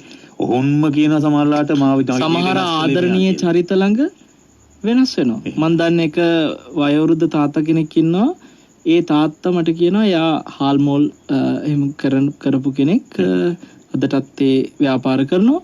එයාගේ සේවකයන්ට එයා ඉස්සර සත්තුන්ට වගේලු බයින්නේ කෑ ගහන්නේ. එහෙමයි. හරි දරුණුයි. ඔව්. හැබැයි එයා අද හරිම ආදරණීය විදිහට සේවකයන්ට කතා බහ කරන නිවිච්ච කෙනෙක්. එහෙමයි. එයා මට කියන සනස මාව මේ තැනට ගෙනාවේ මගේ නෝනා. ඒක තමයි මං කිව්වේ. උණු කරන්න දක්ෂ වෙන්න ඕනේ. එහෙමයි. ඉතින් ඒක වෙන්න නම් නිකම් බෑ. ඒ තමන්ගේ ಗುಣ අඩු ස්වාමියා හෝ බෙරිඳගේ ಗುಣ අමාරුවෙන් දකිමින් හරි ඇගීම හැකි තරම් වැඩි කරගන්න ඕනේ. එතකොට ඔබටම නොදැනී ඉවසන තැන් එනවා. ඒ ඉවසීමම දවසක යා උණු වෙන්න බලපානවා. එහෙමයි. දැන් අර ඔබ වහන්සේ කිව්වා වගේ පටිගය අපේ බොහොම සමීප යාළුවෙක් කියලා ඔබ වහන්සේ හිතවතෙක් කියලා ඔබ වහන්සේ සිහිපත් කළානේ. ඇත්තටම දැන් මේ සමහරු හිතන්නේ එතනින්මනේ ස්වාමීන් වහන්සේ සමහරු හිතනවා ඒ පටිගය තමයි මට පෞරුෂය දෙන්නේ. මගේ ආවේගය ඇති කරන්නේ. මාව පොළඹවලා මං හොඳ මිනිසෙක් විදිහට සමාජයේ අර ලැජ්ජා බය නැතුව ඉදිරියට යන්නට හදන්නේ පටිගය. අයෝනිසෝ මානසිකාරය කියලා. ඇත්තටම ස්වාමීන් වහන්සේ එහෙම ඒ කියන්නේ අපිට නොදැනීම පටිගය අපව විනාශය කරා ගෙනියන්නේ එතකොට මේ තත්ත්වයට එක්ක. වරුණ මේ මම ඔබට මේ මෑතක වෙච්ච සිද්ධියක් කියන්න. අපි ඔය බවුන් පැලැස්ස කියන ආයතනය ගොඩනගන්න හිතපු එක හේතුවක් තමයි වරුණ මම හැමදාම රැට ඔය විහාරස්ථාන වලට වඩිනකොට අපිට පන්සල් වල ස්වාමීන් වහන්සේලාට තියෙන ප්‍රශ්නයක් සාකච්ඡා කරනවා ඇතැම් විට. ඒ කියන්නේ සමහරලාට යම් පන්සලක් ආශ්‍රිතව කිට්ටුවක කොහේ හරි තවත් අලුතෙන් ආයතනයක් හැදෙනවා. එක්කෝ ඒක තවත් පන්සලක්, එක්කෝ ඒක භාවනා මධ්‍යස්ථානයක්, එක්කෝ ඒක ආරණ්‍යයක්, එක්කෝ අසපුවක්. මොකද තව ආයතනයක් හැදෙනවා. දැන් මොකද වෙන්නේ මේ ගමේ හිටපුම දායකයෝ ටිකක් දැන් ඒකට යන්න ගන්නවා. ඊට පස්සේ මේ ගමේ මේ දැන් තිබිච්ච පන්සලට යම් පැවැත්මක් වෙච්ච දායකයෝ ගොඩක් දෙකට බෙදෙනකොට සහ සීල වැඩසටහන් වලින් පවා පිරිස දෙකට බෙදෙනකොට වෙලා තියෙන දේ තමයි අර මෙතෙක් පවත්වගෙන ආපු පන්සලට යම් ආකාරයක බලපෑමක් වෙනවා. ඒක වරුණ ඒ ස්වාමීන් වහන්සේලාට ඊට පස්සේ අර අලුතෙන් හදන ආයතනයට අනිවාර්යෙන් විරුද්ධ වෙනවා එහෙම එකක් හැදෙන්න යනකොට. ඕක දැන් අපි බවුන් පැලැස්සට පවා එහෙම බලපෑමක් වෙච්ච අවස්ථාව ඔබට මතක ඇති තියෙනවා. එහෙමයි. දැන් මේ වර්තමානයේදී දැන් අර කඩුගන්නාවේදී ඔබ වහන්සේට ලැබුණු ස්ථානයටත් ඒ වගේ බලපෑම් මෙල්ල වුණා. ගලගෙදර. ඔව්. එතකොට මේ ඒ කියන්නේ වැරදි අවර්තාවබෝධය. දැන් වරුණ මේ සිද්ධියත් එක්ක ඒ ස්වාමීන් වහන්සේලා මේ උද්ඝෝෂණයක් කරන්න පවා පෙළඹිලා වඩිනවා. හැබැයි මට ඒ ස්වාමීන් වහන්සේලා ගැන මම පටික සංඥාව ඇති වෙන්නේ නැති විදියට උන්වහන්සේලා ගැන දකින්න දැන් මං කිය සංඥාවන උතන බලපාන්නේ. මොන බලන්න මම සංඥාව හැදුනේ මට කොහොමත් මම මේ බවුන් පැලස හදනකොටම හිතාගත්ත දේ තමයි විහාරස්ථානයක් ආශ්‍රිතව තවත් ආයතනයක් හැදිලා දායකයෝ එහෙම දෙකට බෙදෙන එක තුළ ඒ හාමුදුරුවෝ බය වෙන එක ඒ හාමුදුරුවෝ එකට වළක්වන්න මේ කටයුතු කරන එක සාධාරණයි. සාමාන්‍ය නෙමෙයි. ඒකේ සාධාරණකමක් තියෙනවා. ඇයි ඒ? වරුණ ඔබ මට කියන්න ගිහියෙක් හැටියට ඔබට තියෙනවනේ ගෙදරක්. ඔය ගෙදර නඩත්තු කරගන්නකොට ගොඩාක් වියදමක් ඕකට වෙනවද නැද්ද? වෙනවා. ඒ කියන්නේ අපි හිතමු ගෙදරක් තීන්ත ගන්න පවා නඩත්තු කරද්දී යම් වියදමක් තරන්න වෙනවා. ලයිට් බිල්, ටෙලිෆෝන් බිල්, වතුර බිල් නොඑක් ඒවා ගෙවාගෙන නේද? එතකොට දැන් පන්සලක් කියලා කියන්නේ වරුණ එක ගෙදරක් වගේ එක ගොඩනැගිල්ලක්ද තියෙන්නේ. ආවාසයක් තියෙනවා, දානශාලා තියෙනවා, ධර්මශාලා තියෙනවා, බුදුමැදුරු තියෙනවා, චෛත්‍ය තියෙනවා නේද? මේ හැම එකෙම හුණු පෙළියම් කරන්න ආලේප තීන්තාලේප කරන විතරක් නෙමෙයි නොයෙකුත් නඩත්තු කටයුතු. ඒවා ඔක්කොම ලයිට් බිල්, ටෙලිෆෝන් බිල් මේ වගේ ගොඩක් දේවල් බලනකොට හාමුදුරුවරුන්ට අර ගමේ ඉන්න සීමිත දායකයෝ ටික තමයි ඔක්කොටම ඉන්නේ. ඉතින් එහෙම එකේ හාමුදුරුවරුන්ටත් ප්‍රශ්නයක් තියෙනවා. මේක අනුන්ගෙන් යැපෙන ආයතන හින්දා ඒ ඉන්න දායකයෝ සීමිත පිරිස බෙදිලා යනකොට උන්වහන්සේලාට යම්කිසි බලපෑමක් වෙන එක උන්වහන්සේලා එහෙම හිතන එක සාධාරණයි. ඒතර මම ඒක දැකලා ඒ නිසාම තමයි අනිත් පැත්තෙන් අපි බැලුවේ දැන් ඇයි දායකයෝ අරහෙම අලුත් ආයතන හදන්නේ. මිනිස්සුන්ට භාවනා කරන්න gedara පරිසරයෙන් ඈත් වෙන්න තැන් හොයනවා. මිනිස්සු ඒකට අලුතෙන් තැන් හදා ගන්නවා භාවනාවට. දැන් ඒක අයියර ගමේ පන්සලේ හාමුදුරන්ට කරන්න බැරිද? බෑනේ. ගොඩාක් වෙලාවට පන්සල් වල හාමුදුරුවෝ ගම පුරා තියෙන දාන පාංශුකූල පින්කම් බෝධි පූජා මේ කොම එක උන්වහන්සේලා කාර්යබහුල වෙලා. ඒ කියන්නේ සංස්කෘතිය තමයි අපේ රටේ හැදිලා තියෙන්නේ. ඔව් දැන් උන්වහන්සේලාට අපිට කියන්න බෑ ඔබ වහන්සේලා මේ ඔක්කොම අත්හැරලා නෑ ඔබ වහන්සේලා භාවනා වැඩසටහනුත් කරලා මිනිසුන්ට ඒකත් දෙන්න. එතකොට අලුත් ආයතන හැදෙන එක නවතිනවා කියන්න බෑ. ඒ උන්වහන්සේලාට ඒකට කාලයක් නෑ. එතකොට ඒක ප්‍රතික්ෂේප කරන්න බෑ. ඒ දාන පාංශුකූල කටයුතු සිද්ධ වෙන ඒකත් මේ එක්තරා මේ රටේ අඩුවක් පුරවන දෙයක්. ඒක ඕනේ. ඒක නැතුව බෑ. එතකොට යන්නෙත් එහෙමනේ දානෙට මේ පාංශුකුලයට නැත්තම් වැඩක් නැහැ නේ ස්වාමීන් වහන්සේ කියලා. හාමුදුරුවෝ කෙනෙක් කරන්නේ. එතකොට ඒක ඕන දෙයක්. එතකොට ඒකත් ඕනේ මිනිසුන්ට දැන් තව අඩුවක් තියෙනවා. ඒ මොකද්ද මිනිසුන්ට භාවනා කරන්නත් ඕනේ. ඉතින් අපි ඒ වෙනුවට විකල්පයක් විදිහට තමයි බවුන් පැලැස්ස යෝජනා කරේ. බවුන් පැලැස්ස තුල අපි කිසිම බවුන් පැලැස්සක දැන් ගම්පහ බවුන් පැලැස්ස මේ වෙනකොට සක්‍රිය ආයතනයන්නේ. ඒතර බවුන් පැලැස්සේ ඔබට පේනවා වරුණ ඒ තදාසන්න ගමෙන් අපි දාන පාංශුකූල වලට වඩිමින් ඒ ගමේ මිනිස්සුන්ගේ පැවැත්ම කියන්නේ ගමේ මිනිස්සුන්ට විහාරස්ථානින් සේවයක් කරන ආයතනයක් වෙලා නැහැ. එතකොට ඔතනදී සීල වැඩසටහන් පවත්වලා මිනිස්සු එහෙම බෙදලත් නැහැ ගමේ මුනිස්සුන්ව මේ පන්සලට කිසිම බලපෑමක් වෙලා නැහැ. ආයතනේ ගොඩනගන්න විශේෂ මේකෙදි කියනකොට ඕනේ මේක හැමෝටම කරන්න බෑ වේදේ සිත්නේ තසපුවත් එක්ක අපිට ශක්තිය ලැබුණා කිසිම පන්සලකට බරක් නොදැනෙන්න මේ බවුන් පැලැස්ස කියන ආයතනේ අවුරුදු දෙකක් තුළ ගොඩනගන්න. සහ ඒ ගොදුරු ගමේම දායකයෝ සම්බන්ධ කරගෙන නෙමෙයි. කිසිසේත්ම නැතුව රටේ විවිධ ප්‍රදේශවල එතකොට සිත්නේ තසපුව හරහා එහෙම ගොඩ නැගුණා. ඒ ආයතනේ දැන් කවුරු හරි කෙනෙක් ඇවිල්ලා භාවනා වැඩසටහනකට සහභාගී වෙලා සතිය පුරුදු කරන්නේ කොහොමද? එදිනදා ජීවිතේ පවා ඒ සිහිය පුරුදු කරගෙන යන්න ඕනේ කොහොමද? මේ පුහුණුව ඇවිල්ලා දවස් 10ක සතියක ලබනවා. ලබලා අපි කියමුකෝ ගුණපාල කියලා එතන හිටපෙක් කෙනෙක්. එයා ආපහු යනවා. ගියාට පස්සේ එයා ආයෙ කවදා හරි ඇවිල්ලා මෙතන පුහුණුව ගත්තා. එයා මෙහෙත් එක්ක සම්බන්ධ වෙච්ච මේ යන්නේන දායකයෙක් නෙමෙයි. එයා තවදුරටත් අර පන්සලේ හිටපු දායකයම. එහෙමයි. ගුණපාල හිටපු පන්සලේ ඒ විදිහටම දායකයා. සහ අනිත් එක දැන් ඒ ඇත්තන්ට දවස ගානේ තෙල් මල් හඳුන් කූරු අරගෙන වඳින්න තැනක් නෙමෙයි මේ. දැන් ගම්පහ බවුන් පැලැස්සේ බුද්ධ ප්‍රතිමා වහන්සේලා දෙනමක් වැඩ ඉන්නවා. ගමේ මිනිස්සු ඇවිල්ලා මේ මල් පහන් පූජා කරන්නේ එක පින් කැටයක්වත් නැහැ. බවුන් පැලැස්ස කියන්නේ එහෙම ආයතනයක්. එතකොට ඒ ආයතනය මේ විදියට හැදුවට පස්සේ දැන් අර සමහර ස්වාමීන් වහන්සේලාට ප්‍රශ්නයක් තිබ්බා. අගෝත මහඳුර ඉන්නකම් ওই විදියට කරයි පන්සලට බලපෑමක් වෙන්නේ නැතුව ඊට පස්සේ උන්වහන්සේ අපවත් වුණාම ගෝලහාමුදුරුවෝ රෝක පන්සලක් කරොත් කියලා ප්‍රශ්නයක් තිබ්බා. චතුරට හිතන්න එපා. දැන් එහෙම හිතලා. හරිද? එහෙම හිතලා. එතකොට වරුණ මම දැන් අපි කියන්නේ අපේ ආයතනවල ඒ අදාළ ඔප්පුවේ පවා කොන්දේසියක් විතරම එකන වර්ණ දාලා තියෙනවා. බාර ඔප්පුවක් බවට පත් කරනවා බාරකාර මණ්ඩලයක් යටතේ. ඒ කියන්නේ ස්වාමින්වහන්සේ අනුශාසකයන් වහන්සේ ඉන්නකන් ඒකේ විදිහට පවත්නවා වගේම උන්වහන්සේගේ අපවත් වීමෙන් පස්සේ ඒ හදපු වැඩපිළිවෙල කිසිම වෙනසක් නොකර පවත්වාගෙන යන්න බාර ඔප්පුවක් යටතේ ව්‍යවස්ථාවකින් ඒක පැවරෙනවා. ඒ බාරකාර මණ්ඩලයට. ඉතින් ඒ මණ්ඩලය තුල ස්වාමින්වහන්සේගේ ශිෂ්‍ය ස්වාමින්වහන්සේලා තියදී ඒ විදිහට පවතිනවා. ඉතින් ඔබට වරුණ මේක කියන්නේ මම ස්වාමින්වහන්සේලා ගැටෙමින් එනකොට මම උන්වහන්සේලා කෙරෙහි ගැටෙන්නේ නැතුව පටික සංඥාවක් ඇති කරගන්න නැතුව මම උන්වහන්සේලා දිහා බැලුවේ ඔබ වහන්සේලා මෙහෙම හිතන එක සාධාරණයි. ඔබ වහන්සේලා මේ වෙලාවේ බය වෙන එක සාධාරණයි.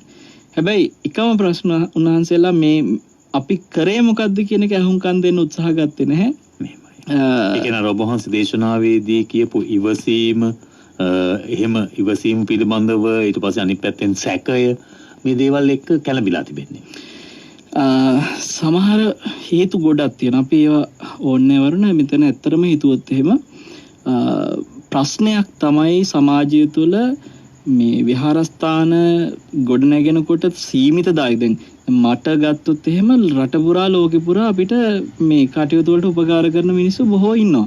එහෙම ඉද්දි වරුණ මං කොහේ හරි හදන ආයතනයක ඒ තදාසන්න දායකයෝ ටිකත් සම්බන්ධ කරගන්නකොට දැන් අරහාම ඒ අදාළ පන්සලේ හාමුදුරන්ට ඒ විදියට රට පුරා ලෝකෙ පුරා උදව් කරන්න පිරිස නැත්තම් ඒ හාමුදුරන්ගේ ඉන්න සීමිත දායක පිරිසත් මේ බවුන් පැලැස්ස කටයුතු වලට සම්බන්ධ කරගන්නවා කියනකොට ඒක අසාධාරණයක් තියෙනවානේ. ඒක තේරුම් අරගෙන අපි කටයුතු කරන්න ඕනේ. ඉතින් පටික සංඥාවක් ඇති වෙන්නේ නැති වෙන විදියට අපි සමහර වෙලාවට කෙනෙක්ගේ තමන්ට මුණ ගැහෙන කෙනෙක් ආවේගශීලීව හැසිරෙනකොට අපි බලන්න ඕනේ මෙයා මෙහෙම ආවේගශීලීව හැසිරෙන එක වැරදි කියලා හිතන තැන අපි තවත් පටික සංඥාව වැඩි කරගන්න. අපි ගිය සතියේදී ඕක තමයි කියලා දුන්නේ. ඔව්. මෙයා මෙහෙම දැන් ඇත්තට මම කියන්නේ එතන ඒ අපිට ගැටීමෙන් කටයුතු කරද්දී ප්‍රතික්‍රියා කරද්දී අපි බලන්න ඕනේ මෙයා මෙතන ගැටෙන්න මෙන්න මේ විදිහට සාධාරණ හේතුවක් අපි සාධාරණ කියන්නේ ධර්මයේ පැත්තෙන් සාධාරණ නෑ වරුන්. නමුත් අපි බලන සමාජීය වශයෙන් යම්කිසි සාධාරණකමක් තියෙනවා මේ හාමුදුරුවෝ මෙතනදී ගැටෙන්න. උන්වහන්සේ එතනදී වැරදි නෑ කියන තැන අපි බලනකොට අපිට පටික සංඥාව උපදින්නේ. අපි අනුකම්පාවෙන් බලනවා. ඒතර වරුණ මේ ඔන්න ඔය කාරණා වෝලුවේ තියාගන්නට ඕනේ අනිවාර්යෙන්. තමන්ගේ ගෙදර ඉන්න සමාජිකයා සමහරට ඔබ හිතන්න ඇතැම් විට මහත්තයා ආදරෙන්ම කතා කරන්න ඕනි කියලා නෝන හිතාගෙන ඉන්නවා. මහත්තයා සමහරට ගෙදර ඇවිල්ලා දෙන ප්‍රතිචාරය සමහරට ටිකක් දරුණුයි, බයිනවා, සැරයි. ඒතර නෝනට පොඩ්ඩක් අර මං ඔය කියපු ක්‍රමයට මං අර හාමුදුරුවෝ දිහා බලපු සාධාරණීකරණය කරලා බලපු විදියට ඔන්න නෝනට හිතට ඇකි එයා මහන්සි වෙලා ආවේ.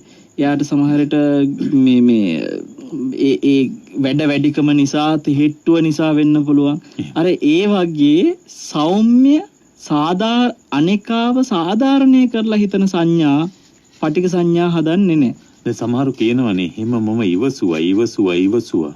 ඉවසීමේ සීමාව ඉවසීම තුළ තමන් දැන් ඔබ හිතනවා කියන්නේ ඉවසීමේ සීමාව පනිනවා කියන දණත් ඉවසන්න.